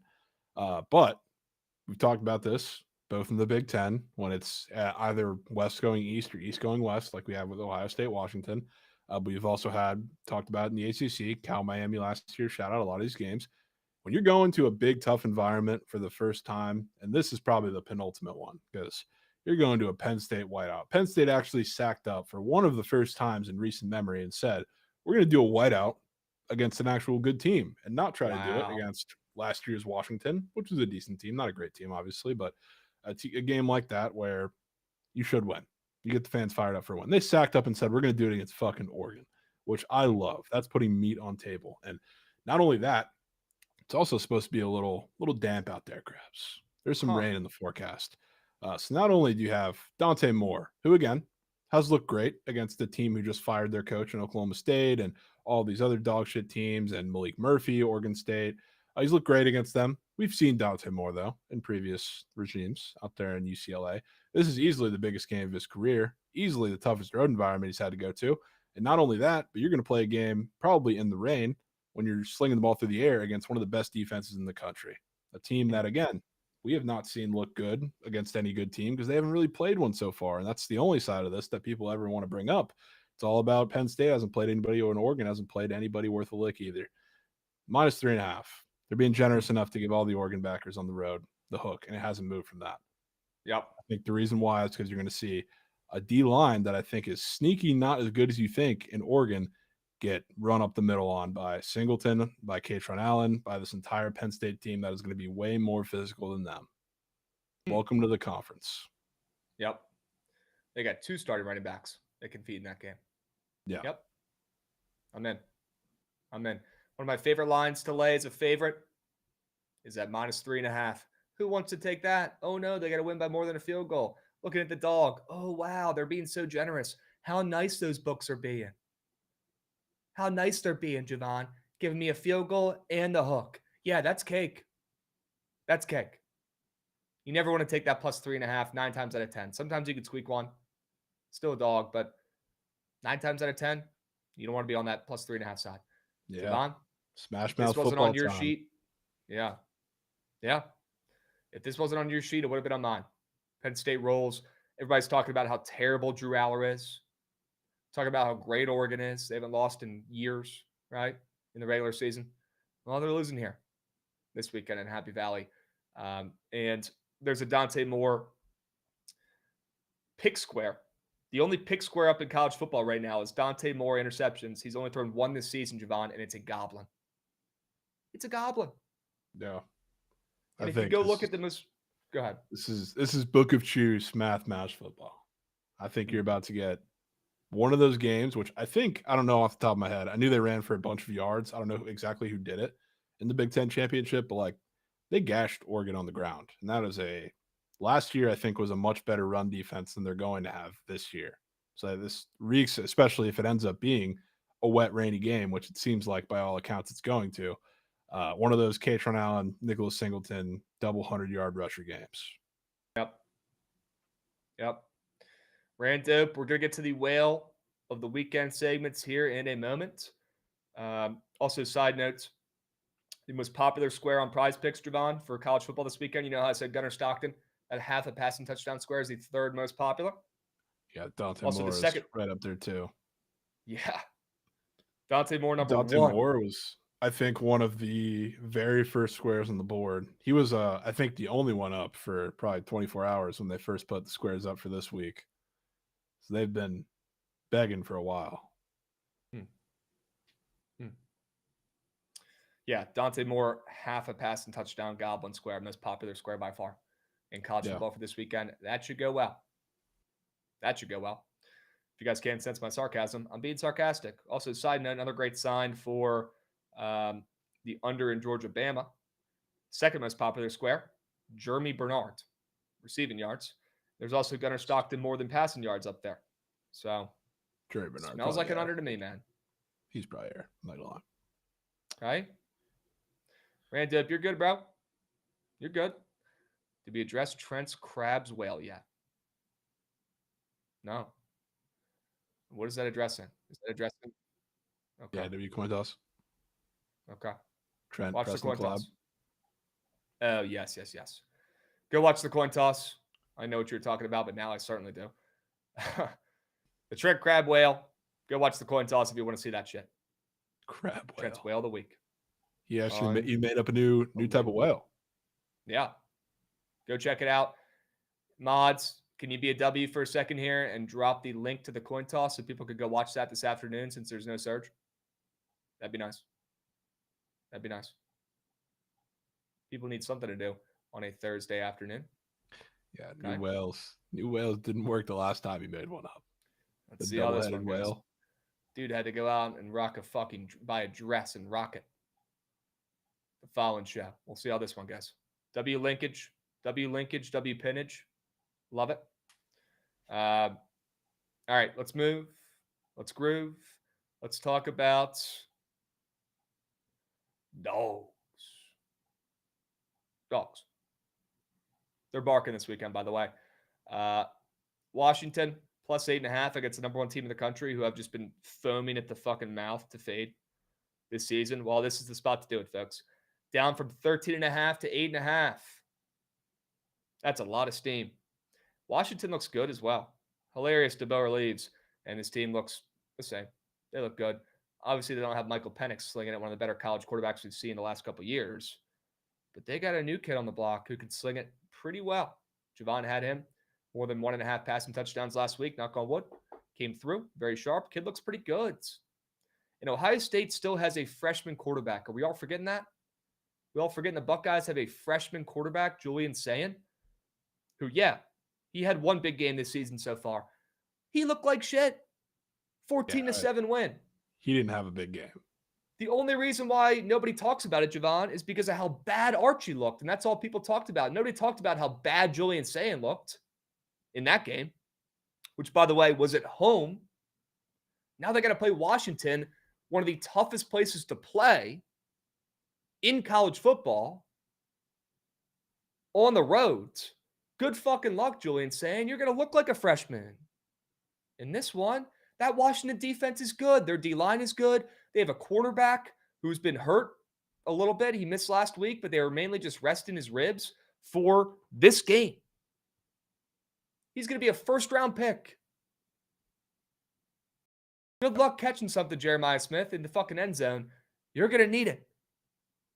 This Washington team, their defense is good. Their offense can score. I like their new QB. They held a Washington State team that could score the fucking rock as well. They can't cover a parked car, but they could score the rock. They held them to 24 points. They played some mooshit teams before that. We're not going to need to address those, but this Washington team is solid, and nobody's talking about it. And I want to fade this Sayin kid in his first big road spot of his fucking career. Has to be done. Fade the number one team in the country against the spread every game, and you're up coins at the end of the season. Here's another one for you, folks. Fade Ohio State. OH. That's a now. OH. First big road start for Sayin. We're fading. I love fading. Yep. And I also love fading Notre Dame defense. Arkansas, that offense will do dirty things to Notre Dame this week, which is why they're going to win outright. And I honestly think they're going to win outright handedly.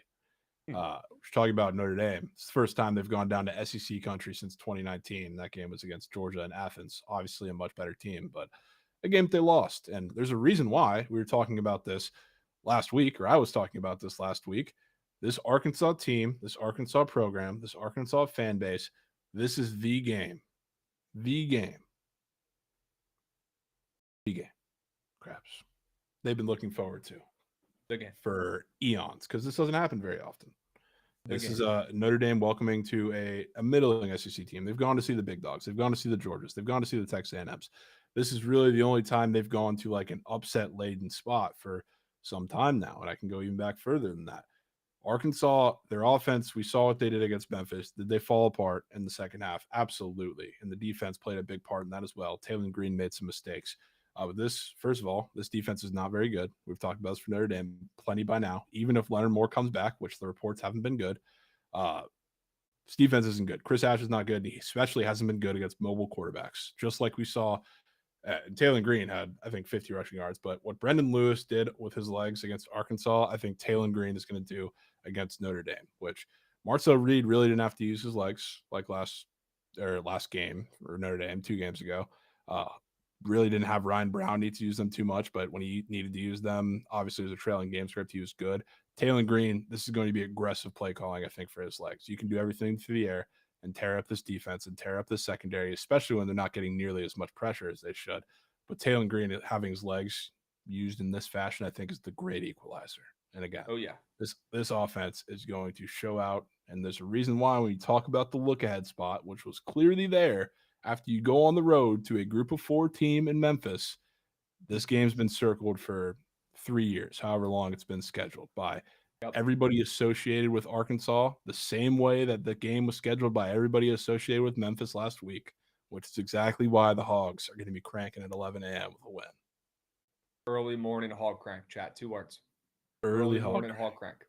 Yep. Bright and early. Nice hog crank with the sunrise. Sure. Yeah. Love this play from you. I like where your head's at, Big Cheesy, but please do not tease college football.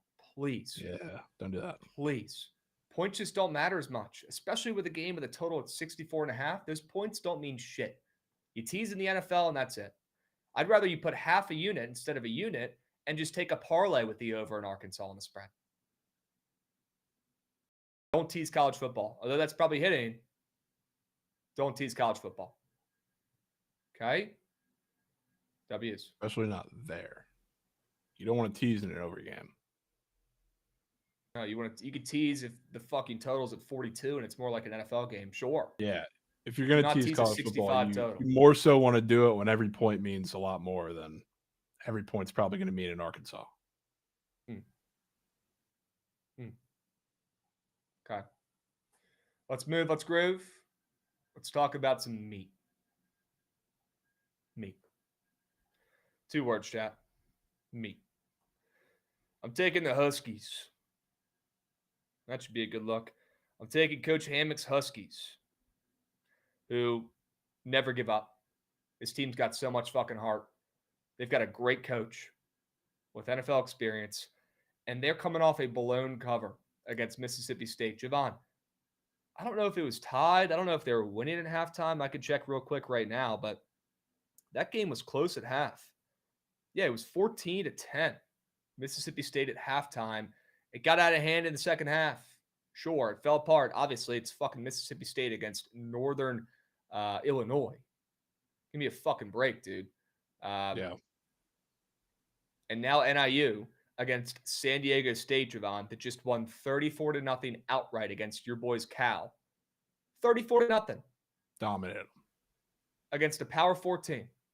Dominated the game from start to finish. I was actually on the Aztecs in that game, and they won fucking outright as 14-point dogs.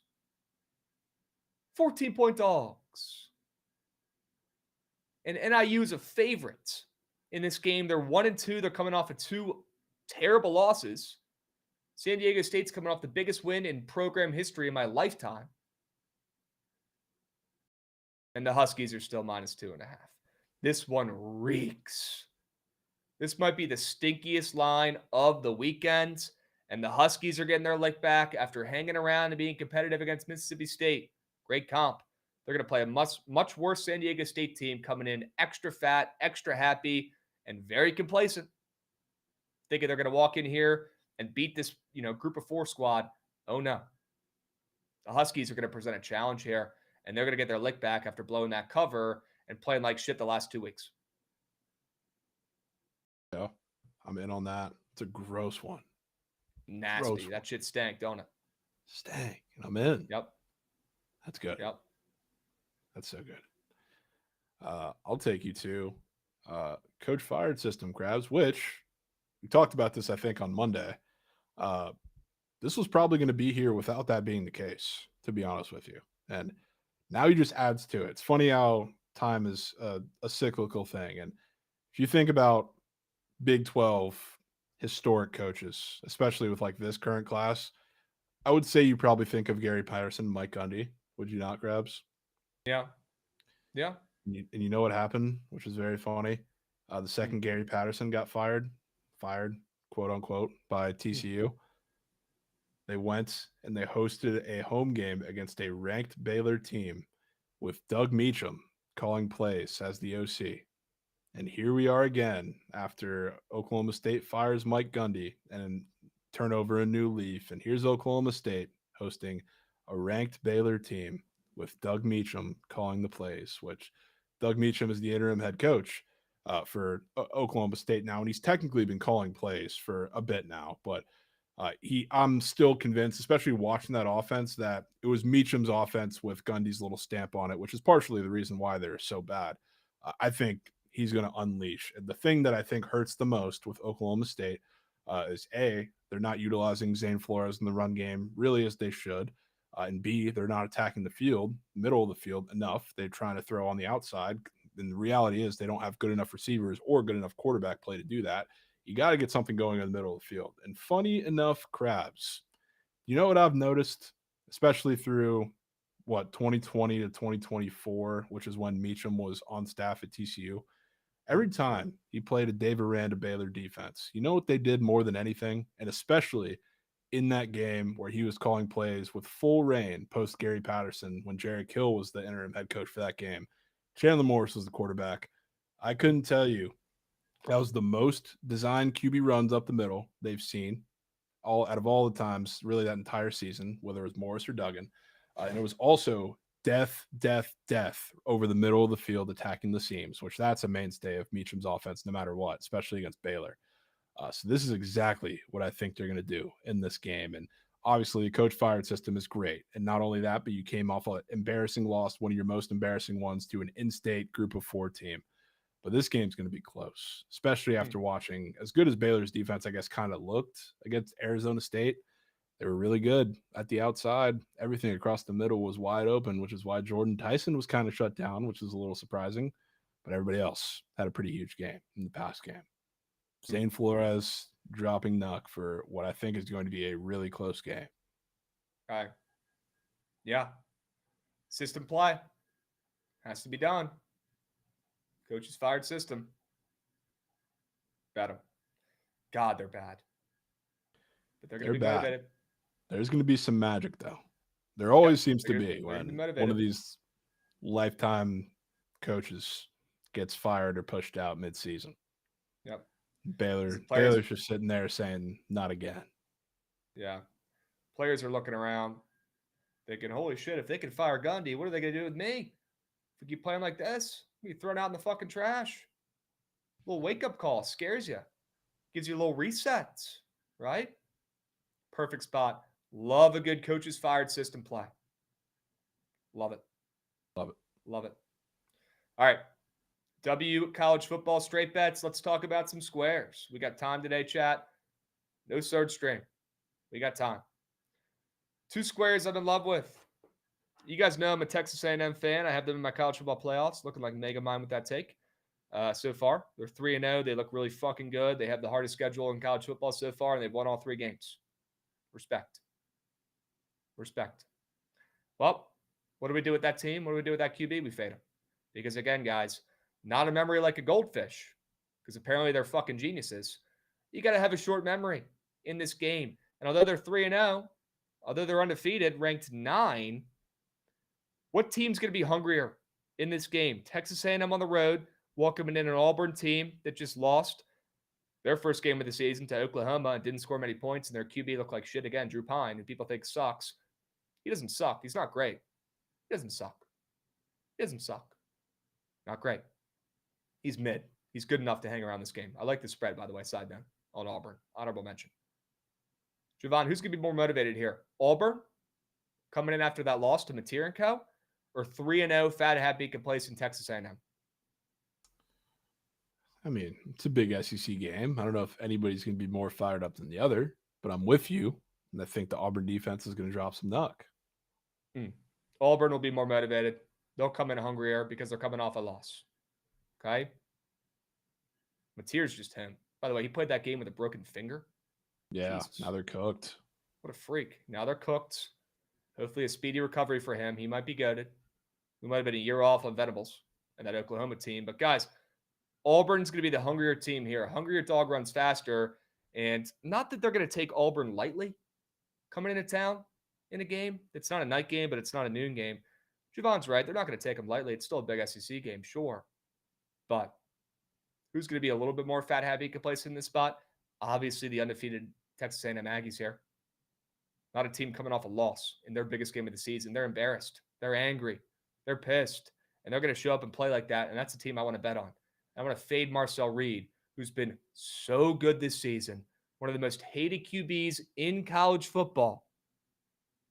Marcel Reed. People acted like this guy was legitimately an Uber Eats employee before the season started. He's actually pretty good. But for some reason, you go take a gander over to Prize Picks. You take a peep at the college football category, and you go look at, those squares for this game. The easiest looking square in this game is Marcel Reed, more than 1.5 passing touchdowns. Well, love the under in this game. I love Auburn in this game. Auburn's defense is sneaky good, and nobody's talking about it at all. They are. They're good. And they're going to share that again here on the roads. And Marcel Reed, he might get one. He ain't getting two. If anything, he might run one in. He ain't throwing 2 touchdown passes. Easiest looking square in this game. Fade Marcel Reed, who's going to look like Marcel Reed from last year against this starving Auburn defense this weekend. Yep, I'm in on that. Dante Moore, less than passing yards. If they had a fantasy score, I would take that. They don't have that up yet. I'm going to fade his passing yards against that Penn State defense in the whiteout. Night game. That's a horrendous spot for this Oregon team that hasn't lost a regular season game in 2 years. Dante Moore is going to look like Dante Moore of old in this game this weekend. I'll tell you that much. And that Penn State defense is going to be firing on all cylinders. Give me the less than passing yards. He's going to be seeing ghosts, looking like Sam Darnold tonight. Yeah. I hope he's maybe not trailing by too much, because that would hurt some scripts. Yep. You're right. It'd be great for Penn State minus 3.5, though. Penn State's going to be angry in this game. They're getting disrespected. I know they're undefeated.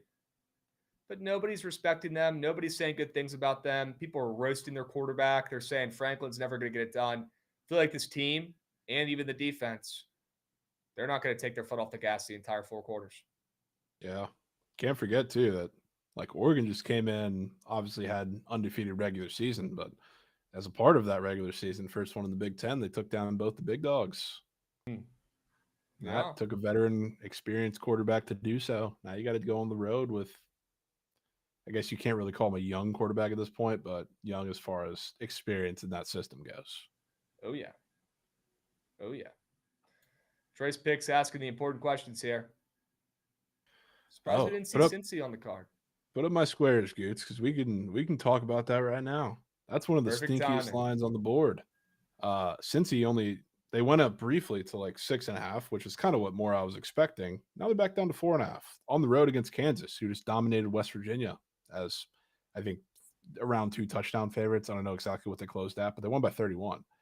Now, Cincy's only getting plus 4.5 on the road after they haven't really been all that impressive. Since the Nebraska game, they haven't played anybody, but they haven't blown your mind out, except for Sorsby going 15 for 15 with, I think, 5 touchdowns and 250 before the half was over and not playing a single snap after. But they got to play Kansas this week. And I've been looking at this because this is a part of the new Kansas defensive strategy. They're blitzing a shit ton. They have one of the highest blitz rates in all of college football. And with that, the one time they played a team that could actually take advantage of it was Missouri. And Missouri, I took this, and I think my demon entry that day, it was Brett Norfleet, who his line was 25 or something yards. I think his demon receptions. He ended with 7 for 74 on passes that did not really have a high ADOT. They're a majority short 10-yard max passes down the field, and he was getting a little bit of yak off of them. But they blitzed the shit ton out of these quarterbacks, and especially with Brendan Sorsby and how he can use his legs, they want to keep him in the pocket. And so I think you're going to even see more of that in this game, if you could even have more if you're Kansas. Joe Royer, sneak TE, maybe 2 or 3 prospects, I think, by years come as far as the NFL draft goes. he's going to be getting a lot of these short dump downs because, again, Sorsby's going to have to get the ball out of his hands quick and move it downfield. He didn't really have a big role in the Nebraska game because, for whatever reason, the Cincy OC just decided let's throw nothing past the line of scrimmage. You're not going to have to throw far down the line of scrimmage to get to Joe Royer off the blitz, but I think you're going to try and get that more and more, which has been an emphasis over the last couple of weeks. Obviously, they've been playing shit teams, but I love him to grow up this week. And then Taylor Green, we've already talked about. I think he's going to dominate this Notre Dame defense, which not a hot take, but after last week, like, he had a couple touchdowns sold by his receivers. He had the one bomb over the top that the guy just dropped in the front quarter of the end zone, which was a great pass. I think they're going to be able to run the ball well against Notre Dame, and we've talked about that for the last couple games between Texas A&M and Miami and how their defensive line doesn't look stout against the run like we'd expect it to. But I also think, just like we're talking about, he's going to have some explosives through the air, but especially when they get into the red zone, they're going to have a lot of designed Taylor Green run with your legs type plays. So I think it's pretty important that the rush is an accent here because I think he gets one, maybe two of those. But I also think Arkansas is scoring 35 points. And I think a lot of that is going to come from Taylor Green's arm and legs. Love this square. Love this square. So in. I'm excited for that game. Maybe you're right. Maybe the slate isn't too shabby. Dude, the slate's goated. I don't know how you could say the slate is moose. Krabs, I haven't been this bricked up for a college football slate in years. The slate is so good that even Trent looked at it and said, fuck, I can't believe I'm missing this. Yeah. Wow. Good. So you cranking morning hog or what, man? Fuck no. You guys are going to be pissed and then hate the slate early. Dudes. Sometimes you just got to sack up and crank morning hog, man. No, I'm good. You're going to – that hog's going uncranked for all you people in chat. Uncranked. Frank. Uncranked. There's more ND defenders in chat, it looks like, dude. So you might not need to call them out in chat. Oh, boy. It's 50-50 split. Could go either way. Crankless Goots Hog. Could be the difference this weekend. It might cost you. It could be the difference. Only one way to find out. Okay. Goots, you know in your heart you want to crank that hog so bad, but you can't. You know you want to. Yep. All right. I know, Goots. You're not going to hear Goots roast the Irish, that's for sure. Goots, thoughts on Notre Dame allowing beers up there in South Bend? Are you a fan of that, or you like traditions and don't like fun? What do you think? I'm split on it. I like the tradition. I think it should just be about football, but that's fine. I mean, the fans liked it. Okay. Other than the fat L we took, but you know. Oh yeah. All right. Yep. Yeah, I think it's fine. It's 2025. Let the people drink some beers. Right? Yeah. All right. Let's move. Let's groove. Enough talking about Goots, crankless hogs. Let's talk about some NFL action. Gootsy, run that shit. I want to see Tyreek Hill.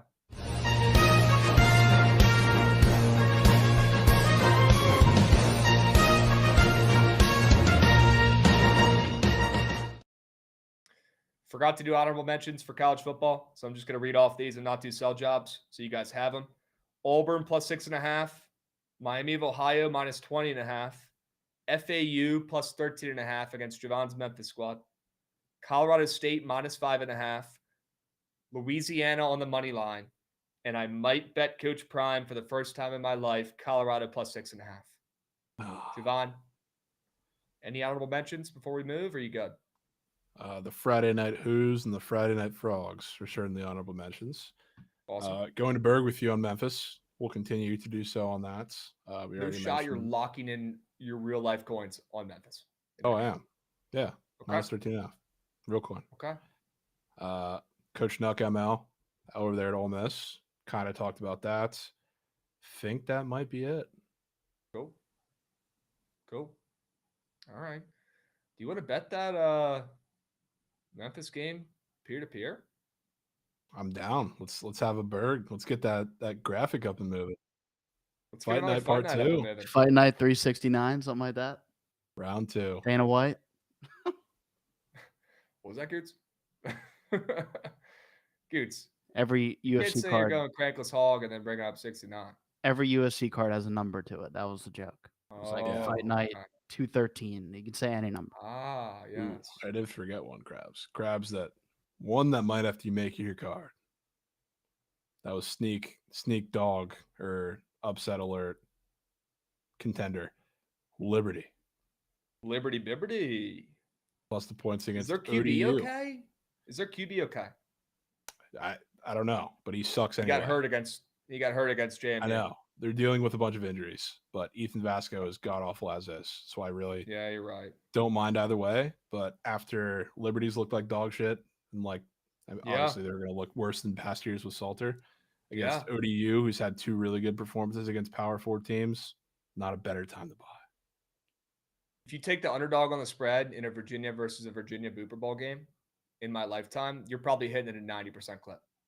Probably, yeah. Well, minus the Hokie games, I guess, because we destroy that team every time we play. Minus the Hokie Who's games. Although there's probably some covers stuck in there. There probably is. All right. Real quick, I know we're talking college right now during NFL. That's on me, guys. Let's go ahead and make this official, Jovan. I'm seeing 14. Hold on. There might be more 13.5 lingering around. I want to give you a good line here. I don't want to screw you over. I'm seeing half and half, 14 and 13.5. So maybe we flip a coin or something. We can go 14. I'll go 14 flat. I don't like handouts, man. No way, dude. How about I flip a coin real quick, and that decides the number? All right. Dude, flip down over there, man. Flipping coin, he says. Heads, W coin toss, literally. Heads, we'll go 13.5. Tails, we'll go 14. All right.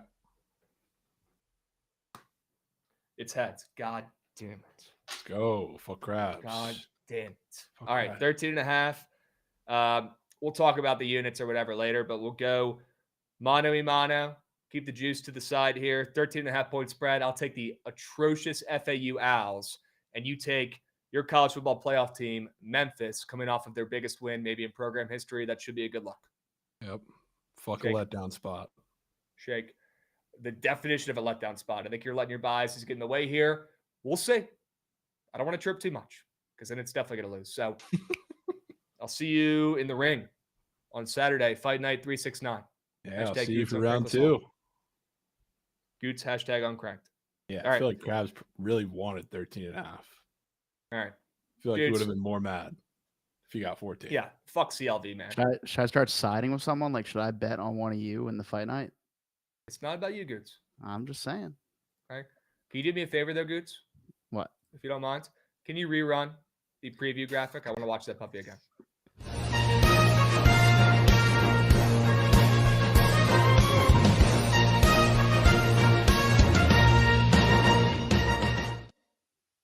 Dude, we got to get a new one of that. Jovan ML is there, by the way. Let's go. We got to get a new one of those. Okay. We've got Keenan Allen has been on another team and come back to the Chargers since that was made. Vintage. Just how we drew it up. Tradition, honor, hog uncranked. 3 things Goots knows. Okay, let's talk about some snooze fests in the NFL this weekend. Full transparency. Not my favorite NFL slate, but you know what? I've been better betting college this whole season. NFL has not been my greatest season so far. Maybe that's a good thing. Not saying I hate the slate, just saying I don't love it. Okay? Let's talk about our snooze fest, Jovan. I'll get the party started here. Fading Carson Wentz, fading the Vikings after they put up what? 1 million points against the Bengals? 2 million? Goddamn, 47 million points in that game, Jovan.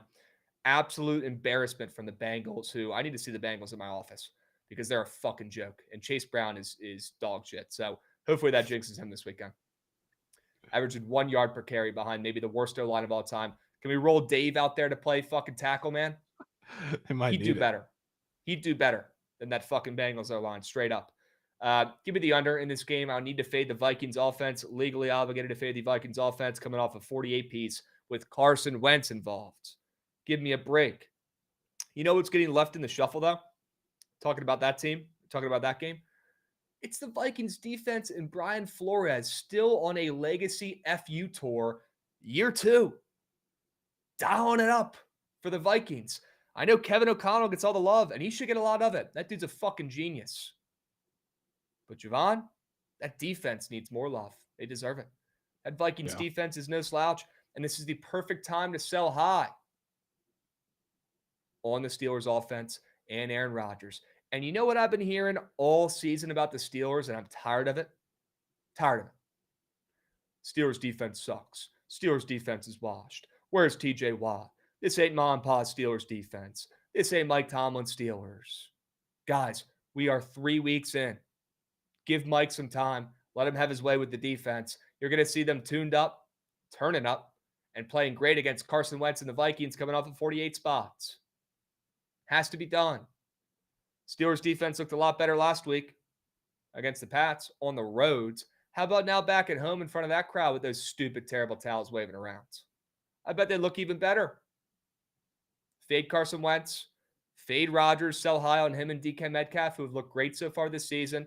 Not saying they're not good, but they're not going to splooge this weekend against that Vikings defense and take the under in a game with the total dropping from 42.5 that already looked low, looking at these offenses, down to 40.5. Low as shit. Jordan Mason legacy game last week. Good luck running against that D-line, Jordan Mason. And I'm a fantasy football investor, and I'm saying that. Good luck. Give me the under. Let's go. Overseas unders. Love that. Well, it's going to be like a home game with all those stupid towels. Pretty much. I'm taking the big game of the week under. Somebody's got to start 1-3. I saw a meme on the feed this morning. It was Chiefs offense against Ravens defense, and it was edited to be the coughing baby meme, but it was coughing baby versus coughing baby. It's exactly what it is. And somebody's going to have to show me in this game. And from what we've seen from the Chiefs offense, I definitely lean the way of the Ravens defense figuring it out for the first time. And what seems like, just the worst defense they've had in a while to start the season. I don't think it will stay like that. That team is absolute horse snuck, but there are a couple things that went wrong in that game. Lamar had his head up his ass for a lot of the game, and don't know why he couldn't catch on to the fact that they had a spy on him, and he kept running straight into it. Let's hope he's a little more prepared for that this game, because you can probably guess the Chiefs are going to do just that, especially with the amount of man they run. But also, you're going to have a Ravens defense that I think is primed to bounce back after just a damn good game plan from Dan Campbell and the boys out there in Detroit. And they're a little more physical than them in the run game, which really opened everything up. As we found out, the Chiefs aren't really built like that. So I think this is primed to be one of those classic Chiefs-Eagles type game where we get two teams that are in back against the wall spots, you can call it. Somebody's got to start 1-3. It's the narrative we've been hearing all week. I think this game is slow and tight to open, and none of these defenses are really going to get exposed down the field, I think. Love this from you. Love fading Lamar this weekend. If you look at some of his squares, he's getting severely disrespected. And time for the Ravens defense to wake the fuck up as well. Wonder why. I'm in. Horse knock. I'm in. 2 words, chat. Sign me up. Sign me up. Yes, you guys are right. I knew that fucking game was in Ireland. I misspoke when I was giving my sell job and saying 1 million words per minute. My fault. My fault. Love a good 9:30 a.m. under. Love a good overseas under. Okay? Maybe not one in Spain or Brazil. I guess just Brazil. The Brazil ones tend to have some points. Yeah, the other ones typically those games not, soar. No. The Europe games are more moose than not. Yeah. All right. W's. Let's move. Let's groove. Let's talk about some overs. Hate overs, man. Hate them. I hate them. I hate them. This one, though, I kind of like. Jovan's putting meat on tape. He promised money back guarantee. Trevor Lawrence is going off this weekend. He promised. He looked me in the eyes and said, Krabs, money back guarantee. Trevor Lawrence throwing 2 touchdowns. Take his demon on Prize Picks. Get involved. He didn't say that, but I know he's thinking it. He's thinking it. I like the Jags in this game, too. I think they cover. I think this game soars. Maybe Brock Purdy plays. If he does, great. He's got something to prove. That offense should be able to cook against that Jags defense. It sucks ass. Their D-line is good, sure. Good thing the fucking 49ers have Trent Williams, the greatest offensive lineman of all fucking time. Good thing the 49ers have Christian McCaffrey. That should help if Brock Purdy's still banged up a little bit, or if he doesn't even play. Or if Mac Jones doesn't even play. Yeah. Who fucking knows who's playing QB in this game? The total opened up way too high in this game with all the uncertainties at QB for both teams. Maybe not injuries for Trevor Lawrence, but again, people are saying they suck. Well, they're not wrong. He has been sucking. It's now or never. Coming off a big-time win, they got some momentum at least. They didn't score a bunch of points. Offense looks like shit. Brian Thomas is a fucking ghost. Well, at least they got some momentum here heading on the road. They're putting up points in this game. I think the 49ers do too, no matter who's at QB. All that matters is they got Kyle Shanahan calling the fucking plays and Christian McCaffrey behind the line of scrimmage and Trent Williams on the left side. That's all that fucking matters. Weird this total opened up this high with 27 points total in the Jags game and 31 points total in the last 49ers game. Crazy. This total opened up at 48.5. Absurd. Points. 2 words. Points. Points. Need that. Yep. 2 words, points in the bottom of the screen, but a lot more gross because these offenses stink more so the Texans than the Titans, I guess, because the Titans, like we've talked about, have had some very tough matchups to open the year. We still really don't know what the Colts are, I guess, as a defense, and we'll see that, I guess, a little more, even though they put up 20 points. But the Broncos and Rams were just, horrific matchups for them. And now you get a Texans team whose secondary, I guess, is a little in flux because I don't know why Gardner Johnson's there. I'm sure that was some locker room thing that said he was disagreeing with what he wanted to do as far as play style goes.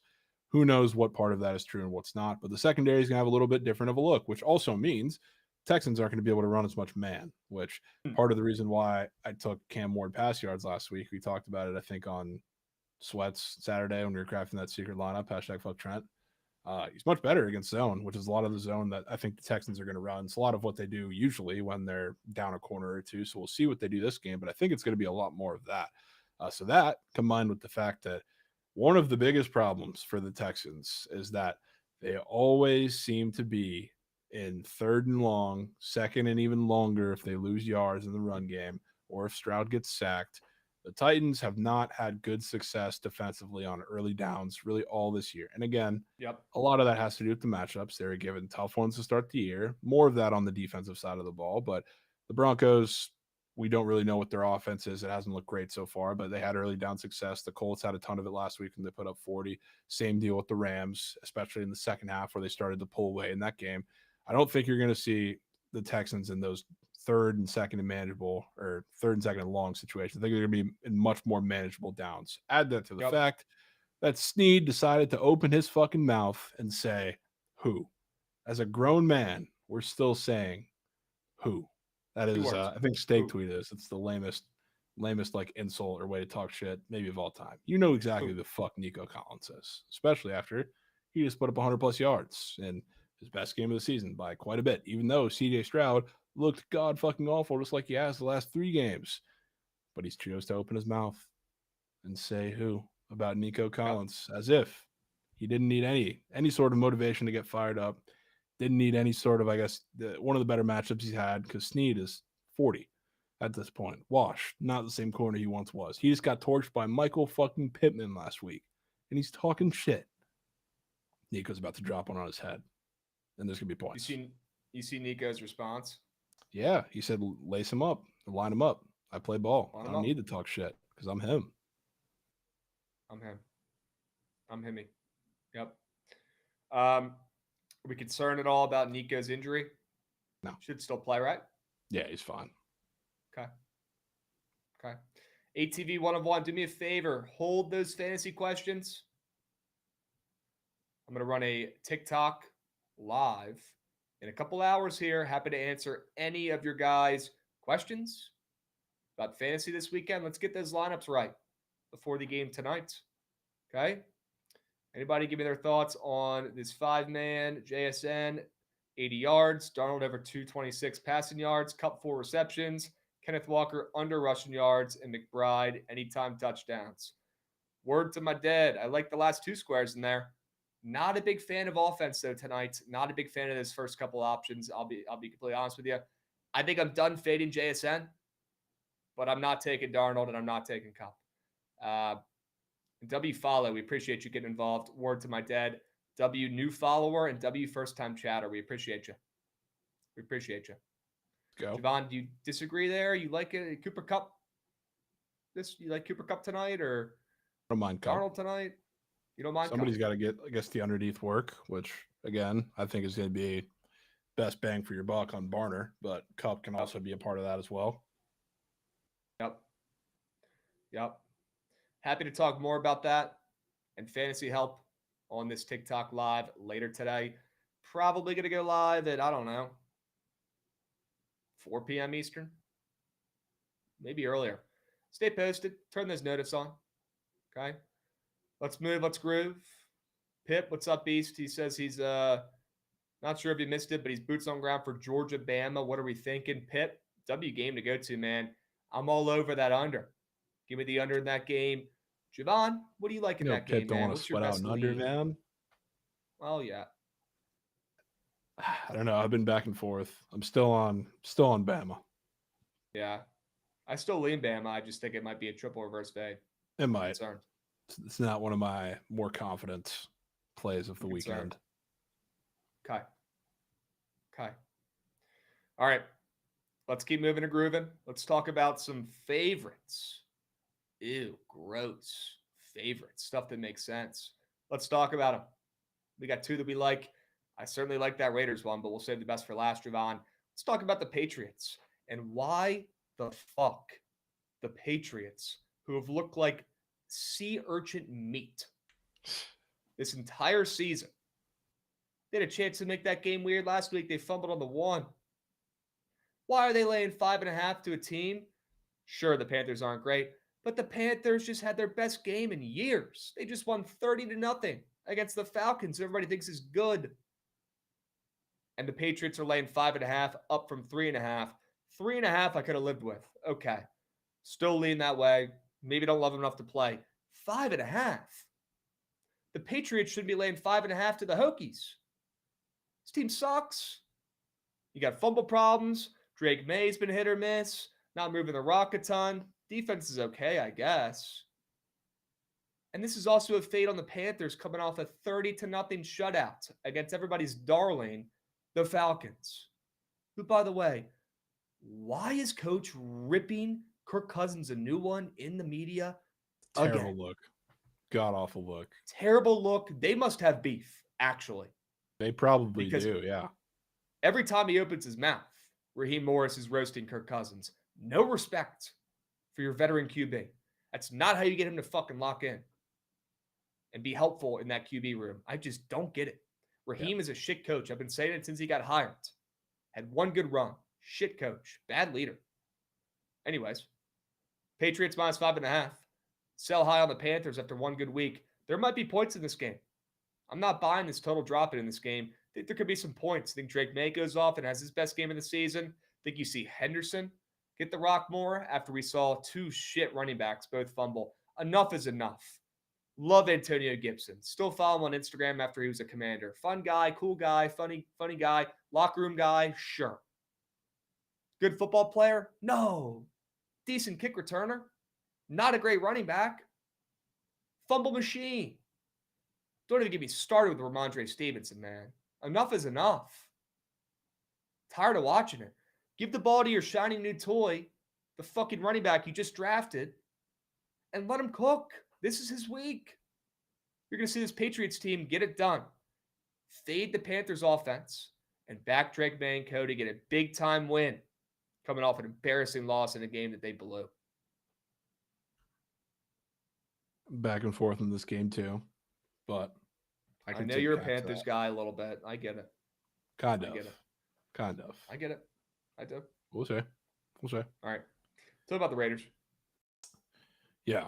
We got, one of the most dominant performances we saw all week, at least as far as the games that people had eyes on, or a lot of eyes on, in the afternoon slate when Caleb Williams dominated what is probably the worst defense in all of football, America's team, even though they're severely shorthanded by the end of that game. Beside the point, he looked great, looked fantastic.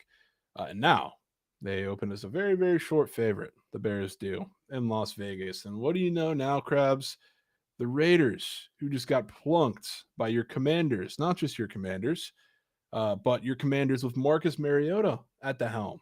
They got mucked Cliff Kingsbury demolished everything that defense had, and he threw the kitchen sink at him. And the run game was pretty dominant too, which was shocking a lot because the Raiders' run defense has been a majority good for a part of this season. Now the Raiders are favorites. You respect me, but this Bears team is something special. I dare you to bet on the Bears at plus chick in this game in Vegas because they ain't winning it. This is a game where this reminds me offensively of what Russell Wilson was going to do against the Giants or against the Cowboys with the Giants in that start. Geno Smith, which Sneaky had a 27, almost 27 fantasy points in the last game, shot garbage time. He's in sling it mode, especially against this defense that, as we know, is down corners. And if Dak had his full cast of wide receivers, he would have slung rock till the fucking moon was over for a majority of those games or a majority of the time in the game. Geno Smith is going to be absolutely slinging. He's got advantageous matchups a lot of places you look on the field. Obviously, the emphasis has been getting Gentry the ball more. Brock Bowers is assumingly going to be a little more healthy than he was for the last couple of weeks. And hearing good reports about that. But I think Geno Smith is going to sling it against this team, which is exactly why they're favorites in this game when they have no fucking business being favorites. Yep. Could not agree more. Could not agree more. Chat's asking about Trey Tucker. Guys, remember, what you saw last week doesn't matter. Honestly, fade it. Fade what happened last week.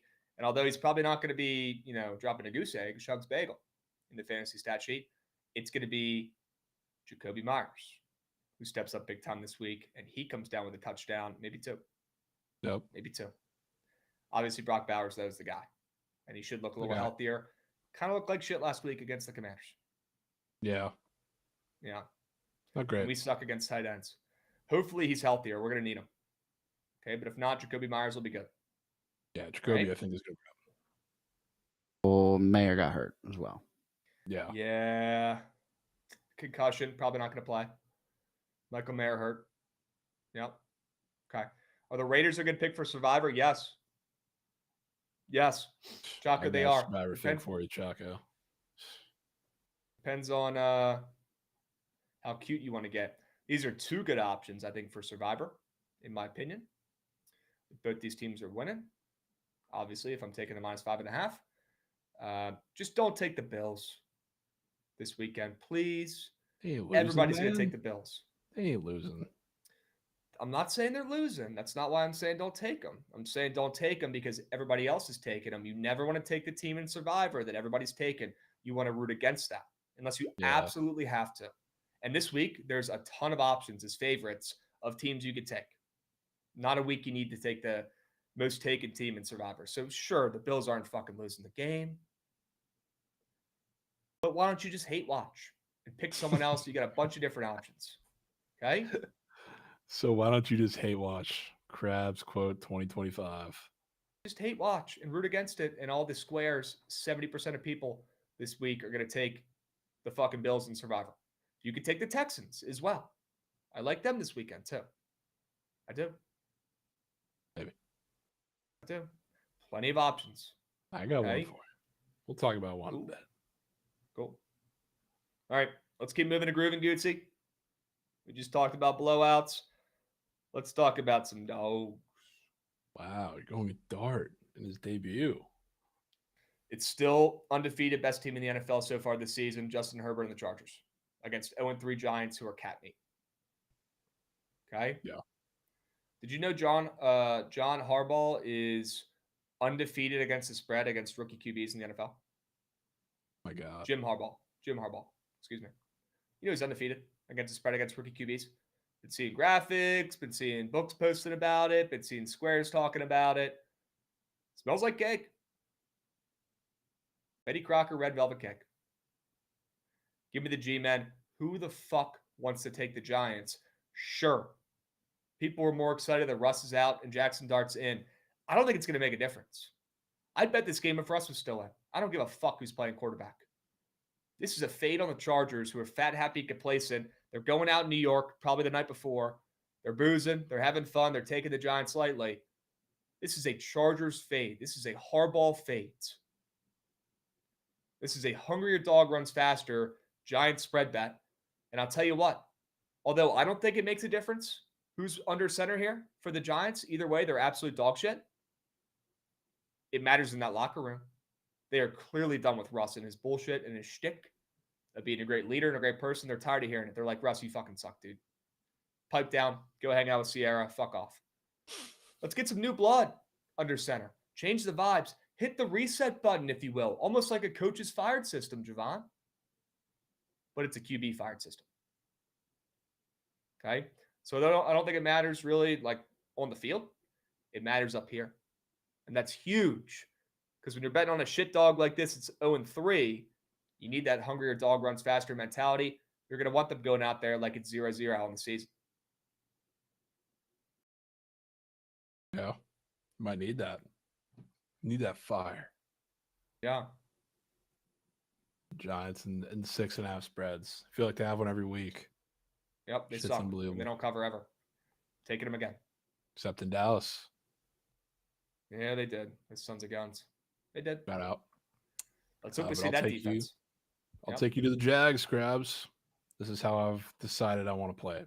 Because I don't want to back them to just do well and maybe win the game, but at least cover the 3.5. I think this is easily shaping up to be the best performance of this offensive season this week. Because this defense for the Niners, which of course is a little banged up, but it's also a defense that plays the exact coverage scheme that Liam Cohn salivates at, which I think we saw it a lot last week. Like tight ends, you can do well, even though you like on paper have a tough matchup. Same thing as like the Ravens. Like the Ravens give up yardage to tight ends, despite having like what should be really good coverage guys. And like so far this year, Fred Warner like should be the guy that dominates, and he typically does. But I guess they've played teams that don't really utilize him in the same ways. But even though they've given up like massive yardage to those, so like you're gonna have a Brenton Strange day. I think he's gonna have a big impact in this game. But you're also going to be attacking deep to the corners, which I remember from my days watching the Bucs with Liam Cohn last year. This is his favorite defense to attack with deep shots. Like when Godwin was healthy, he was a recipient of those. When he wasn't healthy, Jalen McMillan took a lot of those. So I think not only are you going to see the offense look good, but I also think, because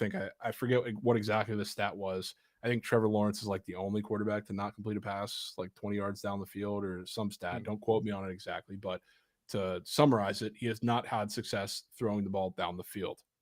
Look at it. You get a perfect matchup that Liam Cohn is salivating to get him into just that situation. And I think you're going to see it very, very early, because that's exactly when Cohn loves to take his shots. And I think that sets tone for the entirety of the team. The defense is going to be put in man situations, and sure, you might lose some of those to Pearsall, but this offense outside of Pearsall and CMC, which it's a big if, because like they get a majority of the targets for this team. I think a lot of the defense matches up pretty well against them. So I think they could go cross country here and make shit shake and make it really fucking interesting and win this game. Okay. I agree. Love the spread here. Like points in this game. I don't think it's going to be a blowout, but I do think it'll be a high scoring affair. And I like the dog. Shocker. Is Travis Hunter getting in the end zone? No, Travis Hunter sucks. Remember? I've been telling you that for 2 years. Sucks. All jokes aside, they need to try to get him the ball more on offense. Yeah. I think you're going to see somebody's going to score a long touchdown on the first drive or two of the game for the Jags, at least early. First quarter, they're going to have a big shot. It's either going to be Brian or it's going to be Parker Washington. One of the two.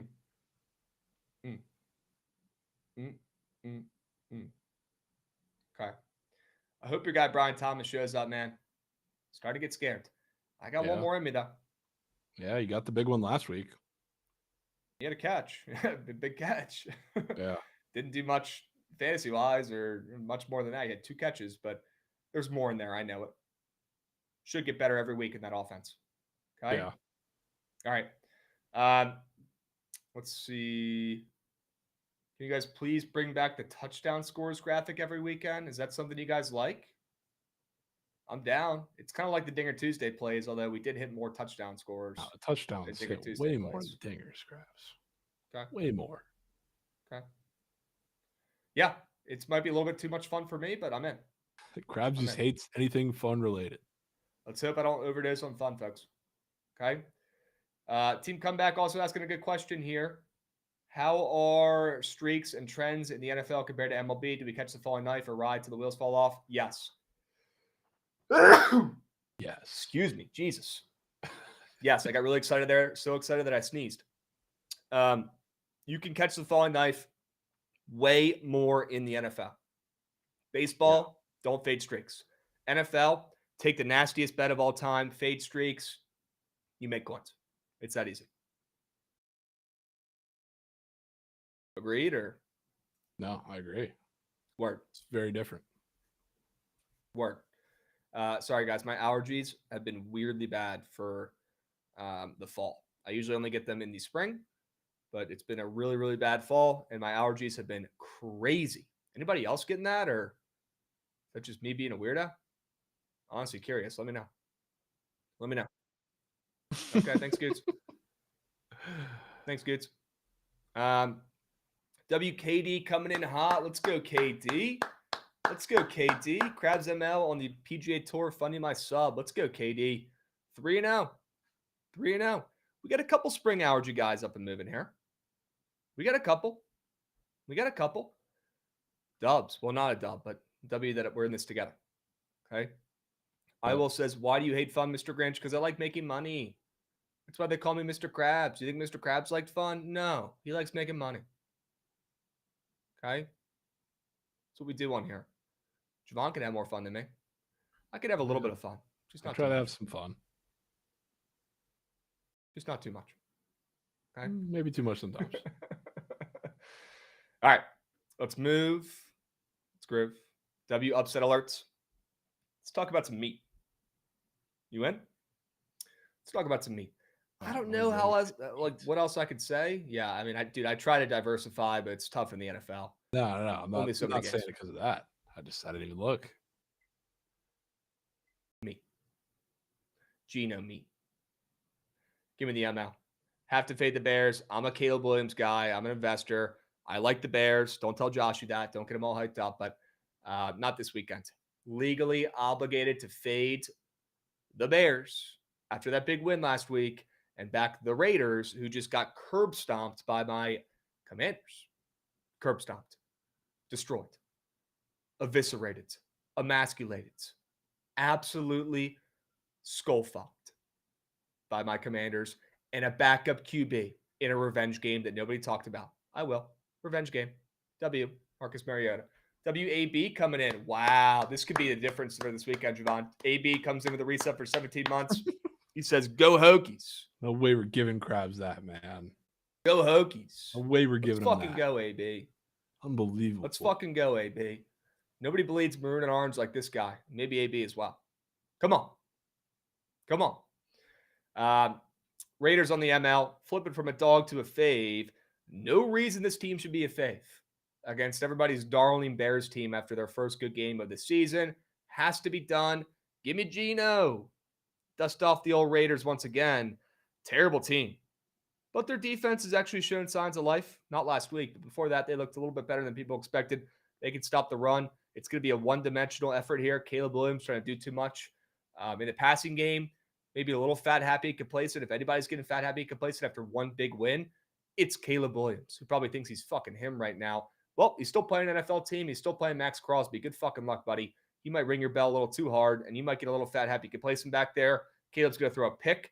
Not a lot of squares up in the fantasy score category, Jovan, yet for the NFL. There'll be more up tomorrow, I'm assuming, or close to the weekend. But they made sure to put up plenty of Caleb Williams squares after his first good game of his fucking career. So you guys know what to do.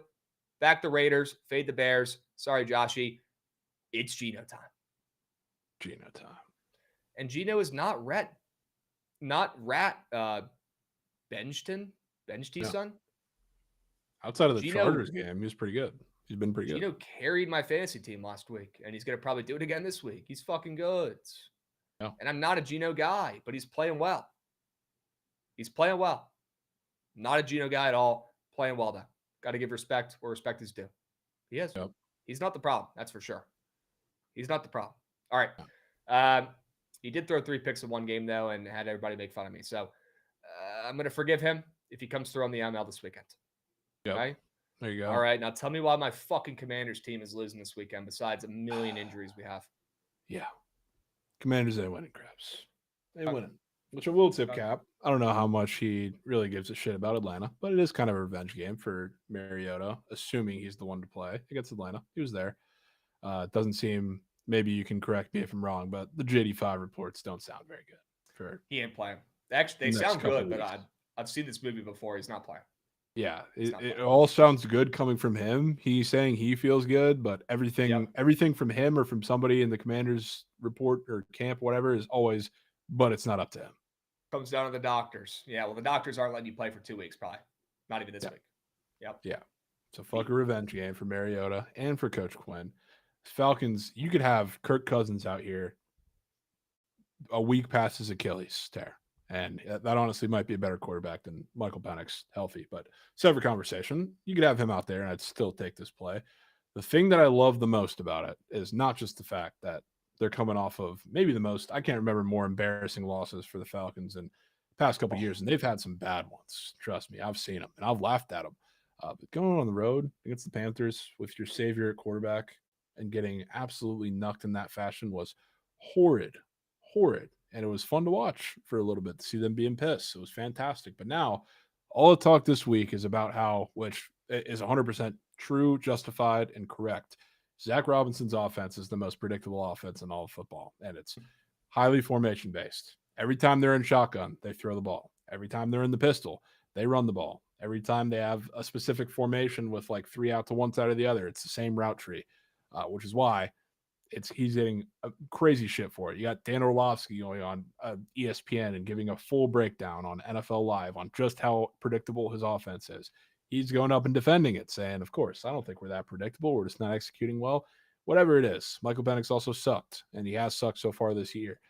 You're going to see some very different shit, which is why they're shuffling where the coordinators are, I guess, being, sending some down to the field and sending some back up to the box up there. But things are going to look very different against this Commanders defense, where they played well for part of it last week, which a lot of that was just, I mean, the offense was dropping knuck on that Raiders defense. So that was their spot that I think they got a very surprising performance from Mariota. And even though it wasn't really all him, it was a lot of the running backs and special teams making plays too. Shout out to guy Jalen Lane. This is not the spot for it on the road in Atlanta, coming off of that embarrassing loss in Carolina. They bounce back and they get right. I also think it's going to mean great things for the run game, the fact they're changing up the formations, because Carolina and the game script played into this a little bit as well, but the Panthers were bottling up Bijan more than he's been bottled up by shit run defenses a while. Part of that was because they were down. Part of that was also because they know when they're running. So what happens now when you switch up the formations won't be predictable, which will mean great things. Okay. Yep. I think we lose this weekend too. Now, could this Commanders team be a little different and they just fucking win all the time? Maybe. But I agree it's the Falcons this weekend. I do. Yep. I'm a little bit concerned with Dan Quinn heading back down to Atlanta. I'm petty. A little concerned. Petty. A little concerned. All right. Let's talk some prospect squares. Well, if you guys loved the Jahmyr Gibbs less than half a touchdown, you're going to love this David Montgomery touchdown square even more, and I don't want to hear it until they play the 60-minute game. I don't want to hear it. I don't want to hear it.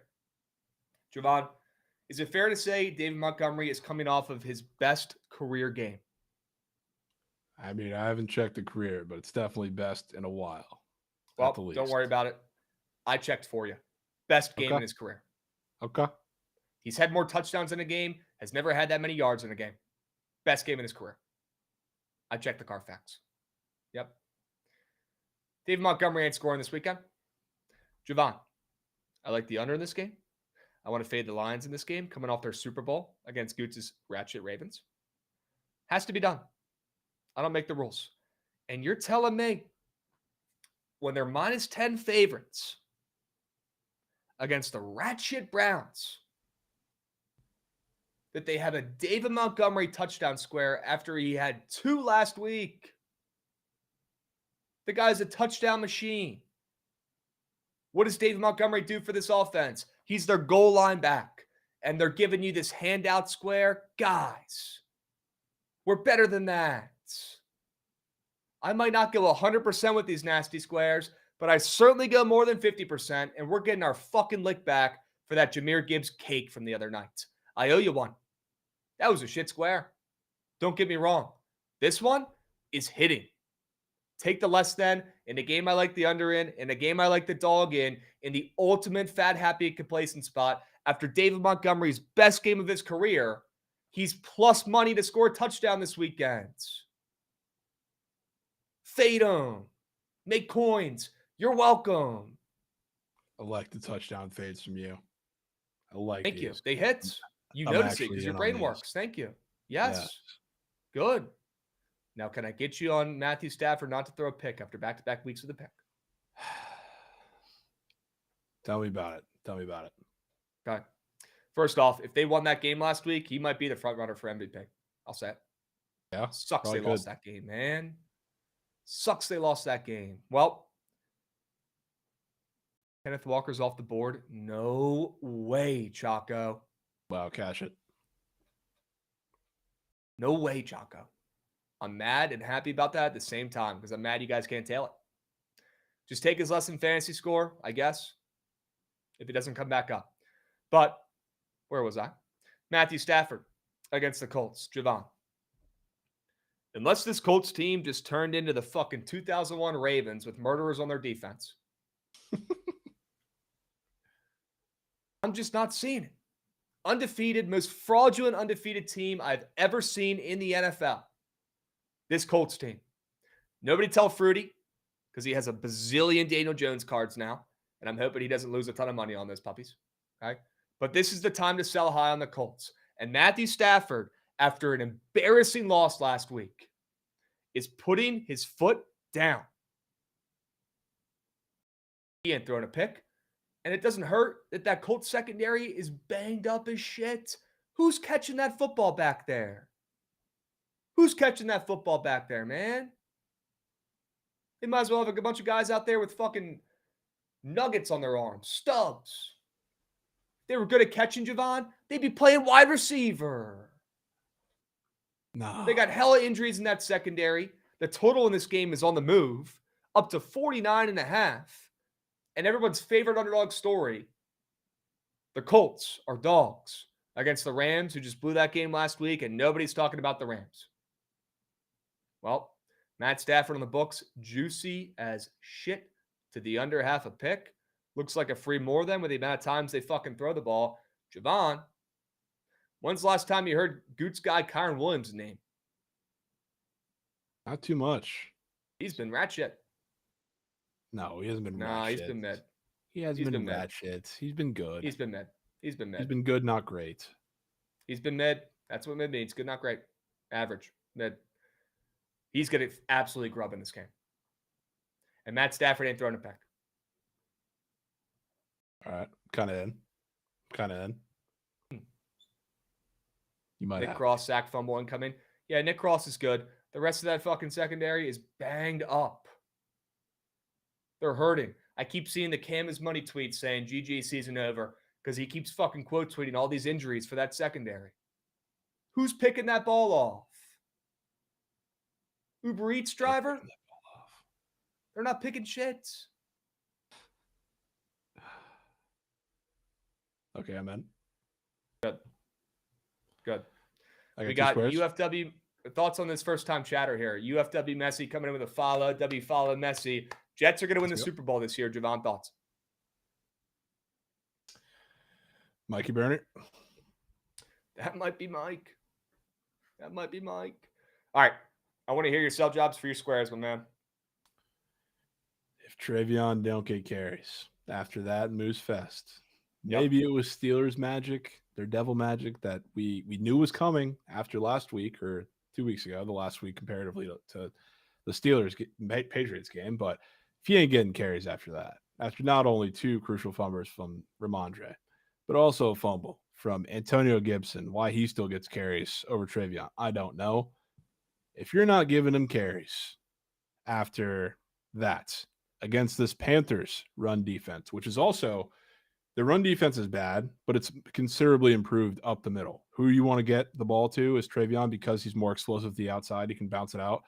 That's why I took rush yards. Rush and receiving can be a factor for both these guys that are on here, but I really want the rush yards more so for Travion because I think it's crucial for him, especially if you're correct and the game script gets out of hand. I don't need the receiving yards to be a factor of it anyway, but I also think he's going to bounce one out for a very explosive play. So I'm in on the rush yards. That's probably going to be a relatively popular angle once we get to Sunday. I don't care after what we saw last week. We all watched the same game, so I'm going with it. And then Bijan, same thing I just kind of talked about. I alluded to. There's no rush and wreck up.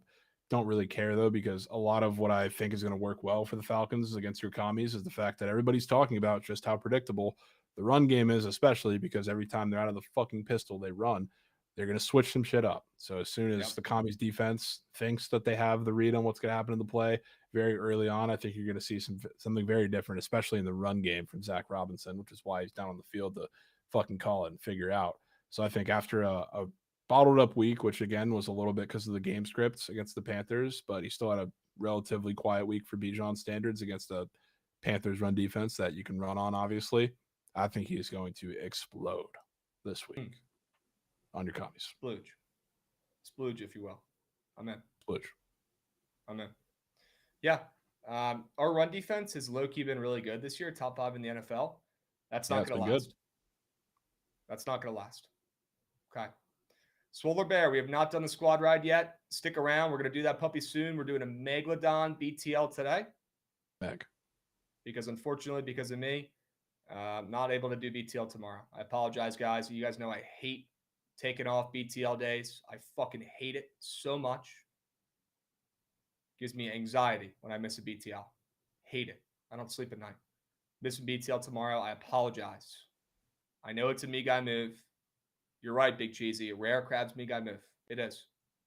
It is. I apologize. Okay? Not too much fun though, Turner Mac. Just a little bit. Just enough. Okay? Dubs. That's why we're doing a 3-hour episode today. It makes up for missing an hour and a half tomorrow. Okay? Yeah, there you go. Dubs. All right. Let's keep moving and grooving. Love those squares from you, Jovan. W, prize pick squares. Any honorable mentions for the NFL slates that you've got your eyes on? I got a couple, but I want to give you the mic here first. Yeah, I mean, I'm going to take the first half under in the Bucks game.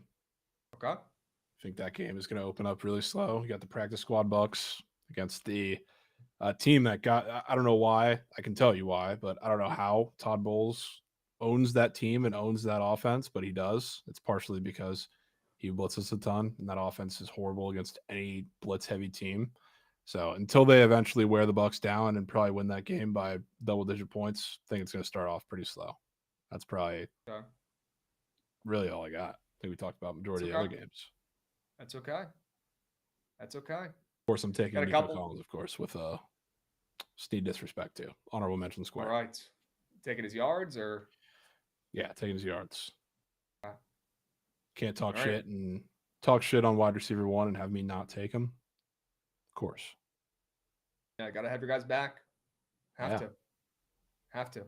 Oaktown's finest. Yes. Cardinals defense tonight. I'm starting them.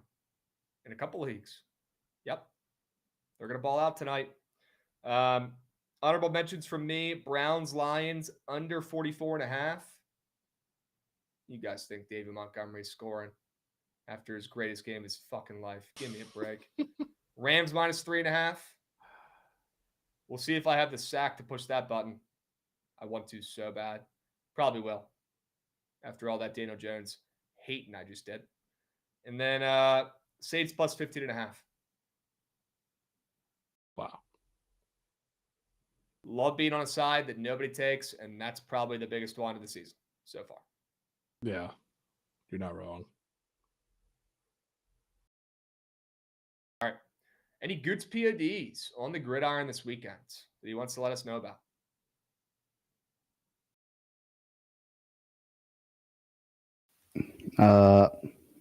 Nah, fuck football. Goots.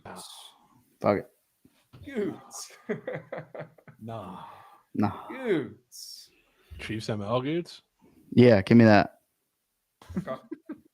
Any Ryder Cup action, Goots? I know there's not a lot of stuff up yet. Well, It's kind of unfortunate. The lineups pairings come out in less than an hour, 4:00. Maybe tomorrow, a little Goots tweet about a play he likes. Maybe. Chad's lucky. Shit, maybe need tonight because they start at fucking wee hours of the morning tomorrow. I'll be up. 7 a.m.s. I'll be up. Well, your viewers will not be there. They might need that play tonight because they're going to be in REM sleep. My viewers. Your viewers. The Goose faithful. The Yes, Goose dude. faithful. The Yeah, that's a real thing, right? Crankless hogs. The uncranked Goots hogs. Uncranked halls. Yep. I like that little twist you put on that. Okay. Damn, man. No Goots PODs? Actually, just.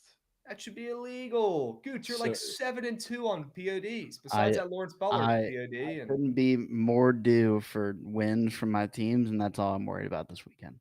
Dude, Okay. we got slate of year. I know. And no PODs. Maybe I'll drop No the slate of card or year. something.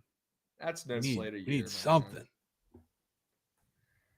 No slate of year in sight, man. Come on. Okay. Okay. It's slate of Goots. year, Krabs. Okay. We need you to sack up, Goots. Come Fitting frogs on Friday. There you go. Wow. Goots POD of the weekends of the millennium. Give me Sam Ladd. Arizona State. Rav Goots collab. Yep. Arizona State. That's it, right? That ain't hit since fucking Reagan was in office. Okay. Goots POD, folks, and I'm tracking these. He is 12-2 on Goots POD so far this season. Only losers were Lawrence Butler to score a run, and I forget the other one. 12-2. Stay out, Goots. By the way, that record's completely made up. All right. Let's move on to some squad rides. Yep. Let's do today's, then we'll do Fridays, then we'll do Saturdays, then we'll do Sundays. How about a Megalodon BTL from you guys? Hanging around, sticking around, long one, 3-hour Geyserman. Could be Got the some longest W's in the episode chat. in history. Yeah. Might be longest episode ever. And we've done a lot of episodes. Can we get some W's in the chat for the BTL Meg? We appreciate you guys for sticking around. And let's finish strong here, guys. Lock in for me. Need you to lock in. Goots, do me a favor. Run that shit. I'm trying to see that train.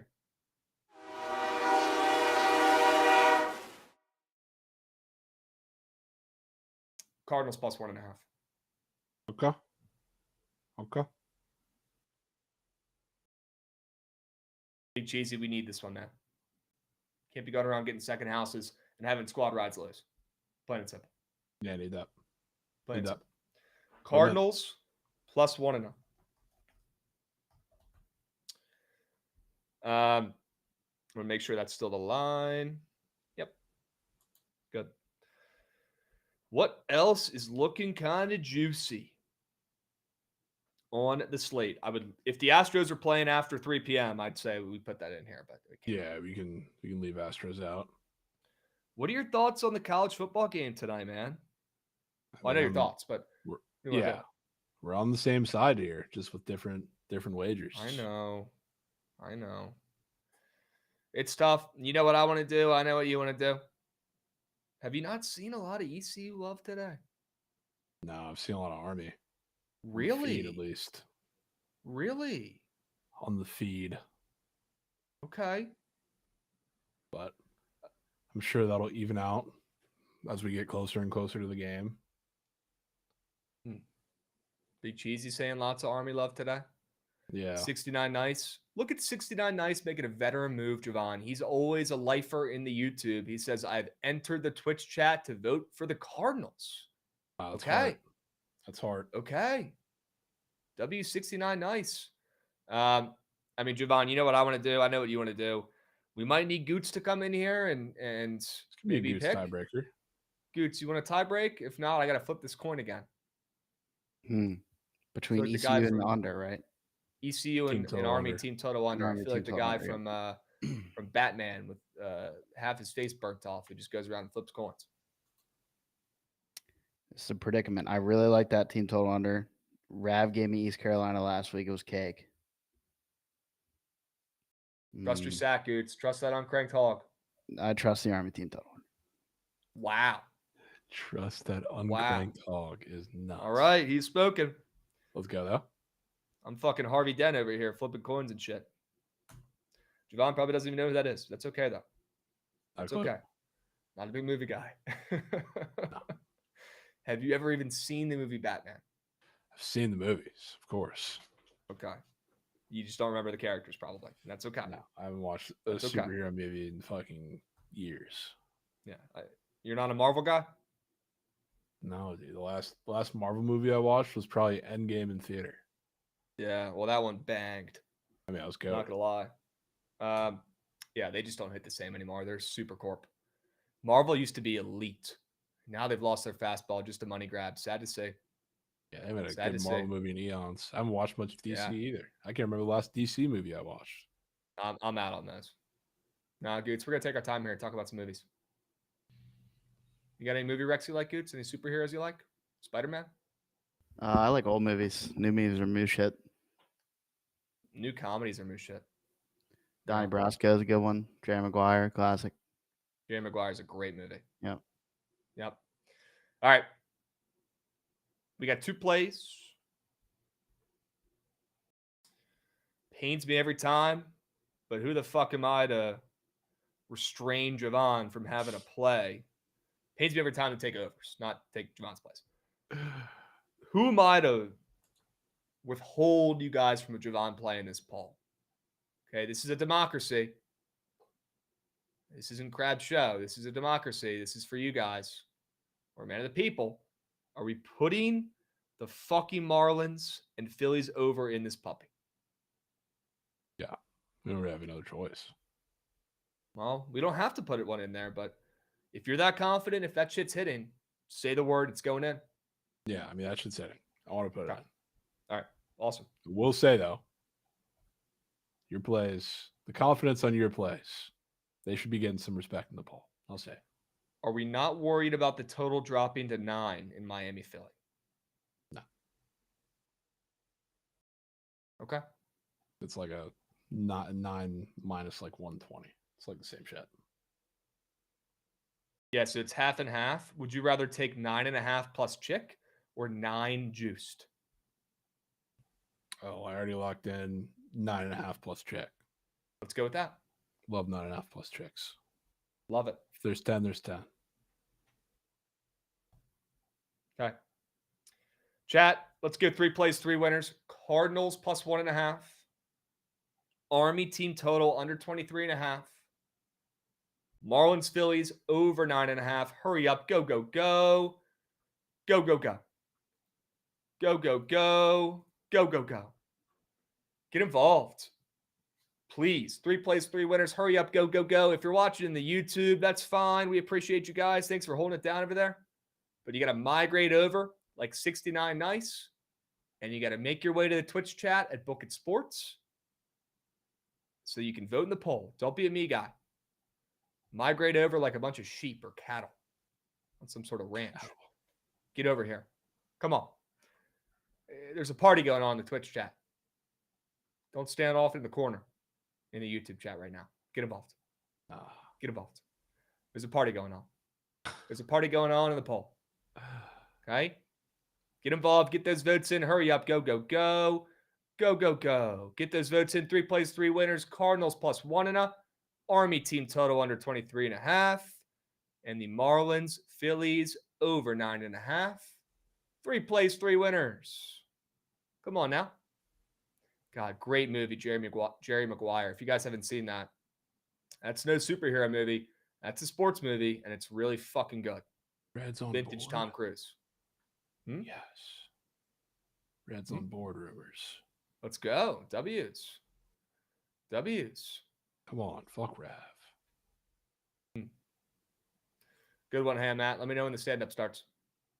I'll be there front row. Can't wait.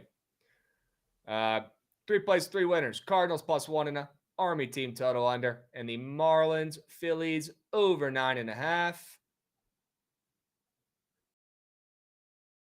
Looks like it's going to be Cardinals plus 1.5. Sure. W's. All right. Dusting off old Krabs.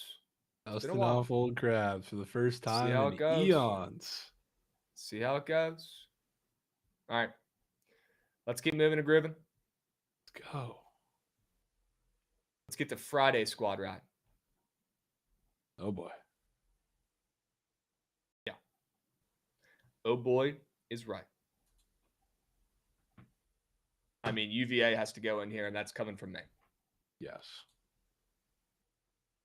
Okay. Are they +7? Let me look. Let's peep some current lines. Seeing 7s.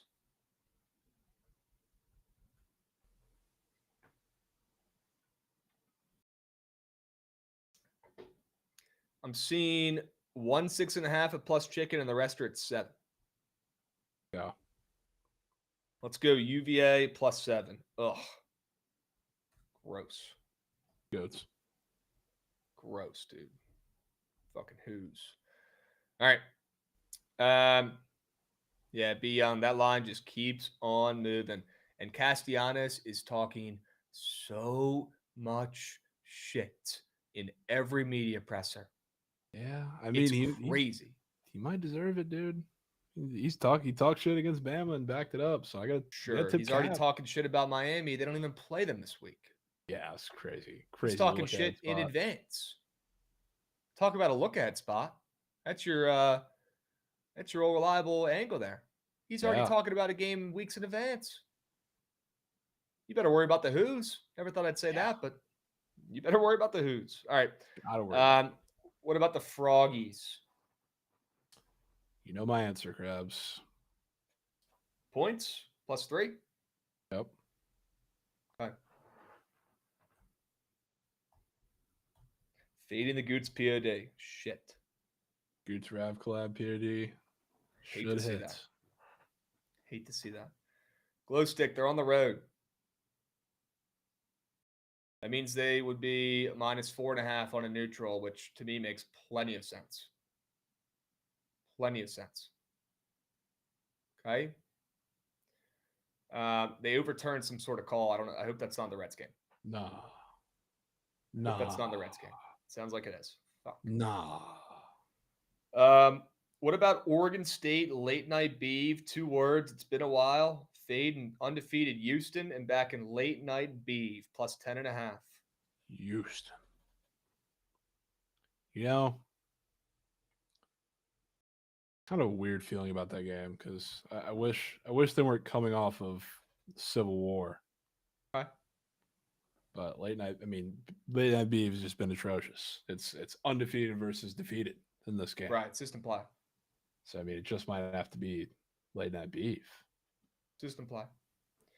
Let me check the W. Make sure there's nothing we're missing over there. The W. Let me just check the W. No, there's been a ton of unders in Vegas and Indiana's last series, and just trying to make sure we're not missing out on any crazy, weird unders. Wow, I didn't realize Houston had Texas Tech on deck too. Double look ahead spot. It's on Friday. I feel like, as long as we make it clear. All right, they got to run there. Reds bang. Let's fucking go. Let's go. As long as we make it clear that we really strongly prefer UVA and TCU, I feel like we could still put the late night beef in here. Yeah, I know. That's what I was saying. Houston has Texas Tech on deck. Right. Dogs. 2 out of 3. Well, 66% chance, Goots. I like those odds. Do you? Easy. Right? Am I wrong or? Now we're getting some dogs. I'm just saying. This is a dogs weekend. People are calling this the weekend of the dogs. I've been hearing it. Weekend of the dog, and Krabs says it's just not a good slate. It's not. It's not a good slate. Like, how can you stare into this camera and say that, Krabs? It's not a good slate. You need to be burned. It's not a good slate. It's a good slate. It's a little overrated, slate. A little overhyped. It's a little public to be good. It's a little public of a good slate. How does that even make sense? What do you mean public slate? It's a public good slate. Look it up. Nah, man. Everybody's talking about it. Everybody's saying it's a good slate. You know what that means? It's going to be a shit slate, shit games. I'm already calling it. A lot of unders. Even if it's shit games, though, it's good matchups. Well, It's not. You're not saying good matchups. You're saying good slate. Good slate means it has to deliver. It has to actually come through and deliver. You might need to be boiled. We're not talking shit matchups. We're talking shit slates. You're losing me. 3 plays, 3 winners. We'll keep the W out of this. Sorry, Goots. I know you were looking forward to betting on the W, but I'll get you a winner on the side. 3 plays, 3 winners. UVA +7. Ugh, you know we're confident in the Who's if we're putting them in here. TCU +3. Jovan's meat. And then we got late night beef. We got Krabs, Hate Watch, UVA, betting them. We got Jovan meat, and we got late night beef. 3 plays, 3 winners. Late night 3 beef. plays, 3 winners. 3 plays, 3 winners. 3 plays, 3 winners. The Who's Chandler Morris. The Who's need to win this poll, I'll say. Yeah, that's super rare. Super rare Who's slurpage from Krabs. The Who's need to win this poll, chat. They're fucking winning Love this the game Who's, outright. too. They're winning this game outright. Jovan loves it. I love it. Goots loves it. Sharps love it. The Who's need to win this poll, I'll say. You might not get a look at a spot like this for FSU many times again. It's definitely the craziest one they've had in years because they haven't had a game this big in years where they've been like the big time favorite. Yep. The UVA Even coach, undefeated season, they didn't have one. Tony Elliott, was asking. He asked his team this week. He said, "Who here wants to play in the NFL? Who here wants to play professionally?" They all raised their hands. You know what he responded? He said, "This is as close as you're gonna get," and they went nuts. Might be. This is their Super Bowl. Fire them up. This is their Super Bowl. Get those votes in. 3 plays, 3 winners. 3 plays, 3 winners. UVA, TCU, Oregon State. Who would you vote for in this poll, Jovan? I would love to say the Frogs, but it's probably UVA. I'm not gonna lie. I think that's the best play of the 3. Wow. You know, if we're pitching that shit school, we're pretty confident. Yeah, they're bad. That's for sure. Not on Friday. Get those votes in. Not tomorrow. Get those votes in. Come on. Come on. Come on. Come on. Come on. Wow, Goots, get your ass up here. Nah. Get your ass up here, Goots. Nah. You know what he's gonna pick. I mean, do I fuck chat and take the shit TCU play, or what do I do here? You don't even believe in the TCU play, so you can't by nature pick the Frogs. Give me the Who's. Well, okay. Good pick. If Jovan wasn't very confident in the Who's, I would be like, Goots, try to not be fucking biased to hair a little bit here. We want the Who's to win this ball. We want the Who's to win this ball. Let's let TCU splooge on the side. I'll tail that shit. And let me go ahead and reiterate, not cool or funny to tie the poll. Is anybody laughing? That one's more believable at the least that it could tie than some of the other ones. I'm just reading chat. I'm reading chat out loud. Shit's not cool. So not locked. Wow. What are we doing? I agree. Grow up. Like Jay Thorpe is saying. Guys, sometimes you got to put your big boy pants on and you got to grow up. You got to grow up. Krabs tailing a 4-0 team at plus Chicky. Doesn't feel like a Krabs bet. You're not wrong. You're not wrong. I do like the Frogs just football-wise. And hey, we faded Bill Belichick in that game. We squared up and took TCU as favorites. Worked out pretty well then. Not saying I hate that play. I'm just screaming from the mountaintops. UVA +7 against the 9th-ranked team in the country is fucking ludicrous. Has to be bet. Has to be bet. Has to. Has to. 2 words. Has to be bet. Grant, hold those fantasy questions for the TikTok live here in a little bit. Hold them. On to Saturday. What do we do here? We've got on to Saturday. Got a lot of meat for a so-called moose slate from Krabs. You know, for a moose slate, we do have a good amount of meat. You're not wrong. It's a shame because like the plays I like the best just aren't going to get picked because it's an under and it's a disgusting play. But I think we just keep the blinders on, Jovan. I think you put in the best plays, Krabs. Best 2 plays from each of us, no matter what they are, no matter where they came from, no matter what the fuck the play is. NIU +2.5. Yes, put NIU in there. I was hoping you would still stand on that. But yeah, don't be afraid to dust off old Krabs on the weekend, man. Don't be afraid now. I'm down to just run with my meat on the weekend. which it always seems to come back to, especially when I'm feeling good, just like I am most weekends and most plays. Yeah. But don't be afraid to dust off old Krabs and get nasty. Guys, I know the NFL has been about 500, has not been my best work so far. But if you want to dust off the old Krabs, actually, I am exactly 500 in the NFL, 17, 17, and 1. All tracked. W transparency. College football, 39-24. 39-24, up 12.5 units bet in college football. 39-24. So don't be afraid to dust off old Krabs now. Okay? A time or two. I'm not saying every time, just saying a time or two. I love the dust off old Krabs. Dust them off. Break him out. He's fucking hungry, man. He's fucking starving. Hasn't eaten in years. Hasn't eaten in fucking weeks. Bama,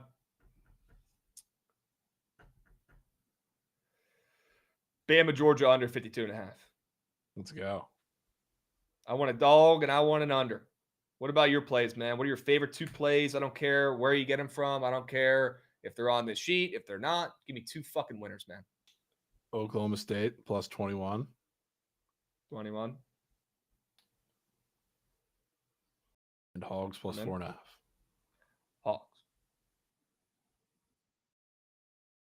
Hawks. And now because of that Goots reaction, now it's going to win the poll. Guys, please do not only vote for early morning hog because Goots doesn't want it. It's not funny. It's not cool. It's not funny. It's not cool. Okay? We need winners. Plain and simple. Yep, those 4. Yes. 4 plays, 4 winners. 4 plays, 4 winners. 4 plays, 4 winners. Dude, it could so Get involved. be some Saturday Krabs, I'll say it. Yeah. We're due to dust off old Krabs on a Saturday. Dust them off. What's the fucking percentage on 39 and 24? I'm about to crunch some numbers here. That's fucking nuts. That's nuts. 39 divided by 63. Yep. 62%. 62%. Great percentage. 62%. Holy smokes. And it's not just me yapping about it. It's Jovan saying, hey, maybe lead into old Krabs this weekend. See what happens. I just want to see Krabs get a shot, man. I mean, I want to see again, nobody wants to bet NIU. That's crazy to me. Maybe because I'm honestly kind of disappointed in the Goosage. I'm not mad, but I am disappointed. Yeah. I was looking forward to all getting together, rallying around, and going nuts for some Huskies ball this weekend, man. Plus 2.5 against the Aztecs. Look, it's a shit slate, but that's game of the weekend in my eyes. Game of weekends. That's crazy. Game of weekend, including Sunday. You need to be game of weekend, NIU at home against San Diego State. If that game doesn't get you excited, get you bricked up, then you're not like old Krabs. You're not. You need to be boiled for that. All good though. Oh. It's all good. Well, yeah. Great game though. Involved. Get involved. Look at that under getting some votes in Bama, Georgia. Guys, I'm telling you, that under's hitting. That under is hitting. Stand for an under. They don't want it. That under is hitting. They don't want it. That under is hitting. It's hitting. It is. It's hitting. You might get it. Oh my. He ain't getting it, man. Nah. See, now somebody needs to be boiled. Now Dust off old Krabs. Give me the under. Dust her Malik, off. why are you cheering, bro? I don't get it. It's not funny. What are we doing, man? If this brings humor to your life, and I'm saying this, if this makes you laugh and chuckle, if this is hilarious to you, you need to go change some things in your life. And you need to have a little bit more fun. Because this is not fun or funny. It's not. It's not. We're dusting off old Krabs. I expected better. Goots, you know the drill, man. We need you, Goots. We need you more now than ever, apparently. You said dust I already off old gave Krabs. it. Yeah. Dust off old Krabs. Give me the under. 2 words. Dust off old Krabs. Cancel squad ride for the day when it ties. That's the only way we're going to fix this. And I don't want it to come to that. That's the only way we're going to get rid of the trolls. Sucks. Only way. Let's go Sunday, though. Right message, wrong audience. I know, St. John. Everything's a fucking joke, isn't it? Yeah, we do need the poll to be blind. For sure. Ties go to Twitter poll.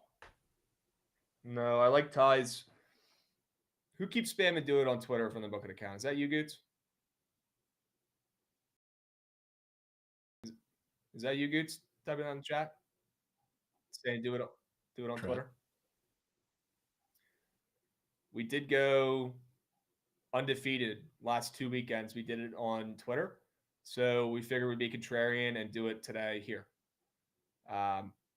Because you got to sell high. It's like the Rocket game, the analogy I gave earlier. You can't stay on the Rocket forever. What do you think? This is a fucking dream? No, this is real life. Sell high.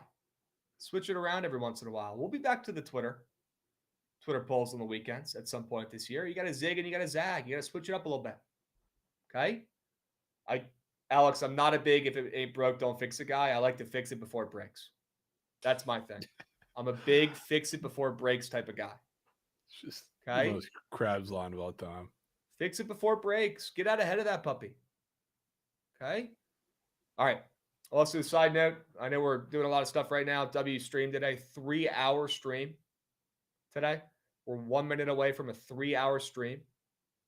Coin toss week 5 pinned at the top of the Twitch. Pinned. Let's go. Pinned. Now we finish it off with a Sunday poll. Yep. On the Lord's Day, where are we going? We're going to ATL.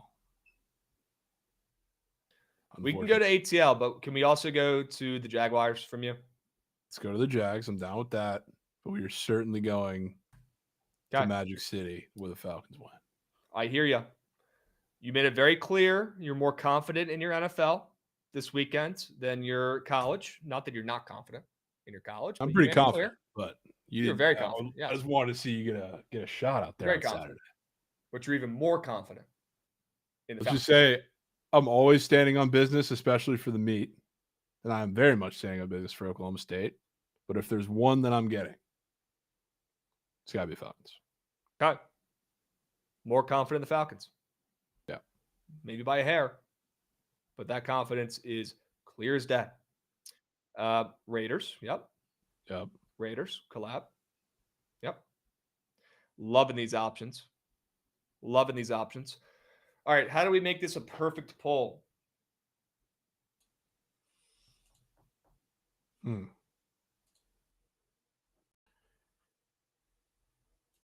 I think we go early morning under. Rad boots on grounds. Ooh. Could do that. I'm in on that. Fading Rodgers, fading Wentz. Do you have a counter?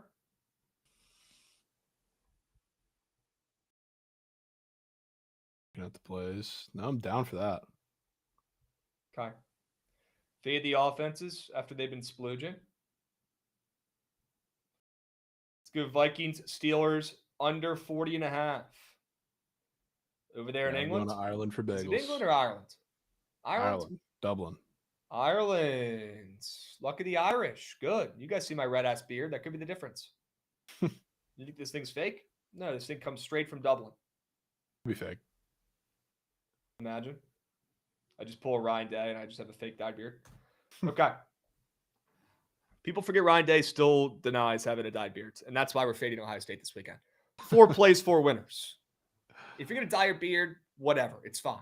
Do you. If it makes you happy, makes you confident, if you're a good person, do whatever the fuck you want if you're not hurting other people. Don't lie about it and think we're fucking idiots. That beard is dyed as ma. It's dyed as ma's hair, bro. It's truly just. It's dyed as shit. That beard is black as heck. The guy's 60 years old. That beard is dyed.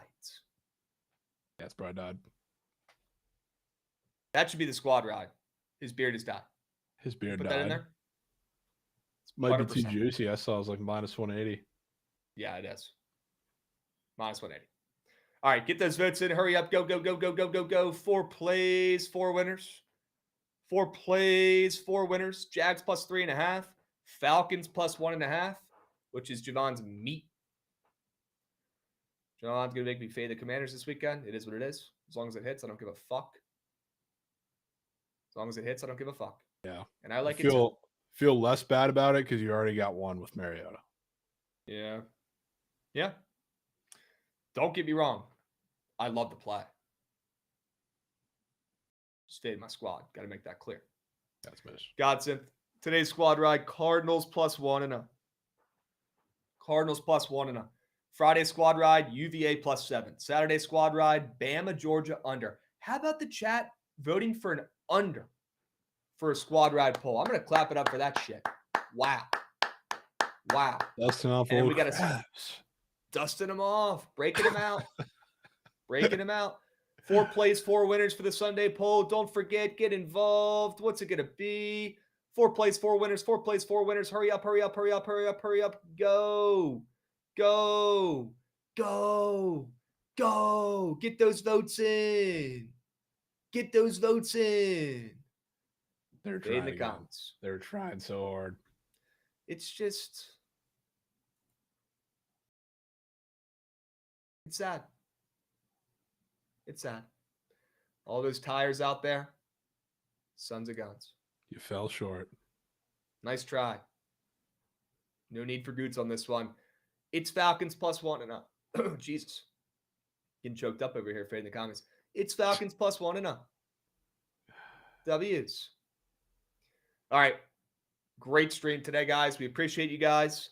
We got some more content. I know we don't have BTL tomorrow, but we're going to release a buy low, sell high fantasy football graphic today on players you should trade or trade for. We're going to do, obviously, all the weekend stuff tomorrow. Hail Mary, 5 guys, college football and NFL meat sheets. We're going to craft those puppies up tomorrow. Jovan, I will find time for that, probably on the train. We'll sync up. We'll get that done. Okay. What else? TikTok live here in a couple for your fantasy football needs. Okay? Hard. Get involved. Don't just sit there, guys. I'll see you on TikTok in a couple. All right? Why such a short stream? Good one. Everybody laugh at Benchton. Hilarious joke. Declare the Hail Mary a must need. That's fair, Turner Mac. We got to put some extra elbow grease. Some extra elbow grease into that puppy. It helps now that we already have the squad ride options picked. We don't have to worry about, should we put this in there? We don't want to double dip or overlap. That helps us a lot, honestly, doing these polls right now instead of doing them on Twitter. Yeah. So I like our chances this weekend, officially declaring the Hail Mary a must-need. W stream today. Okay. Europe or USA. Richie, I'll be honest, man. I love fading the public. I love being contrarian. I'm also very patriotic. You will not see me fading the U.S. in that fucking Ryder Cup, especially with those old. You draw a line at the Ryder Cup, Krabs? I draw a line at the Ryder Cup. Yep. Not in the Olympics, though? Nope. Well, I learned my lesson there, and I won't be doing that again. That was fair. Is that fair? Fair. Shit bet. Yeah, guys, just fucking root for the U.S. if you're not going to bet it. You don't have to bet on the U.S. and lose coins if you think they lose. Just fucking root for them, man. Sometimes that's enough. Not usually. Almost always, you got to have some skin in the game. But for something like this, sometimes it's just okay to root for the U.S. of A, man. Okay? That's what I'll be doing. I'm not betting on them because if I bet on them and go boots on ground, they're going to lose. I'm just going to root for them. And that's enough sometimes. Very rare. There we go. Very rare. Very excited. If you guys have any tips, any advice on what I should do at the Ryder Cup on Sunday, hit my DMs. I'll catch you guys on TikTok live here in a couple. All right. We appreciate you guys. Let's keep moving and grooving. Great stream today. We'll catch you guys on Monday.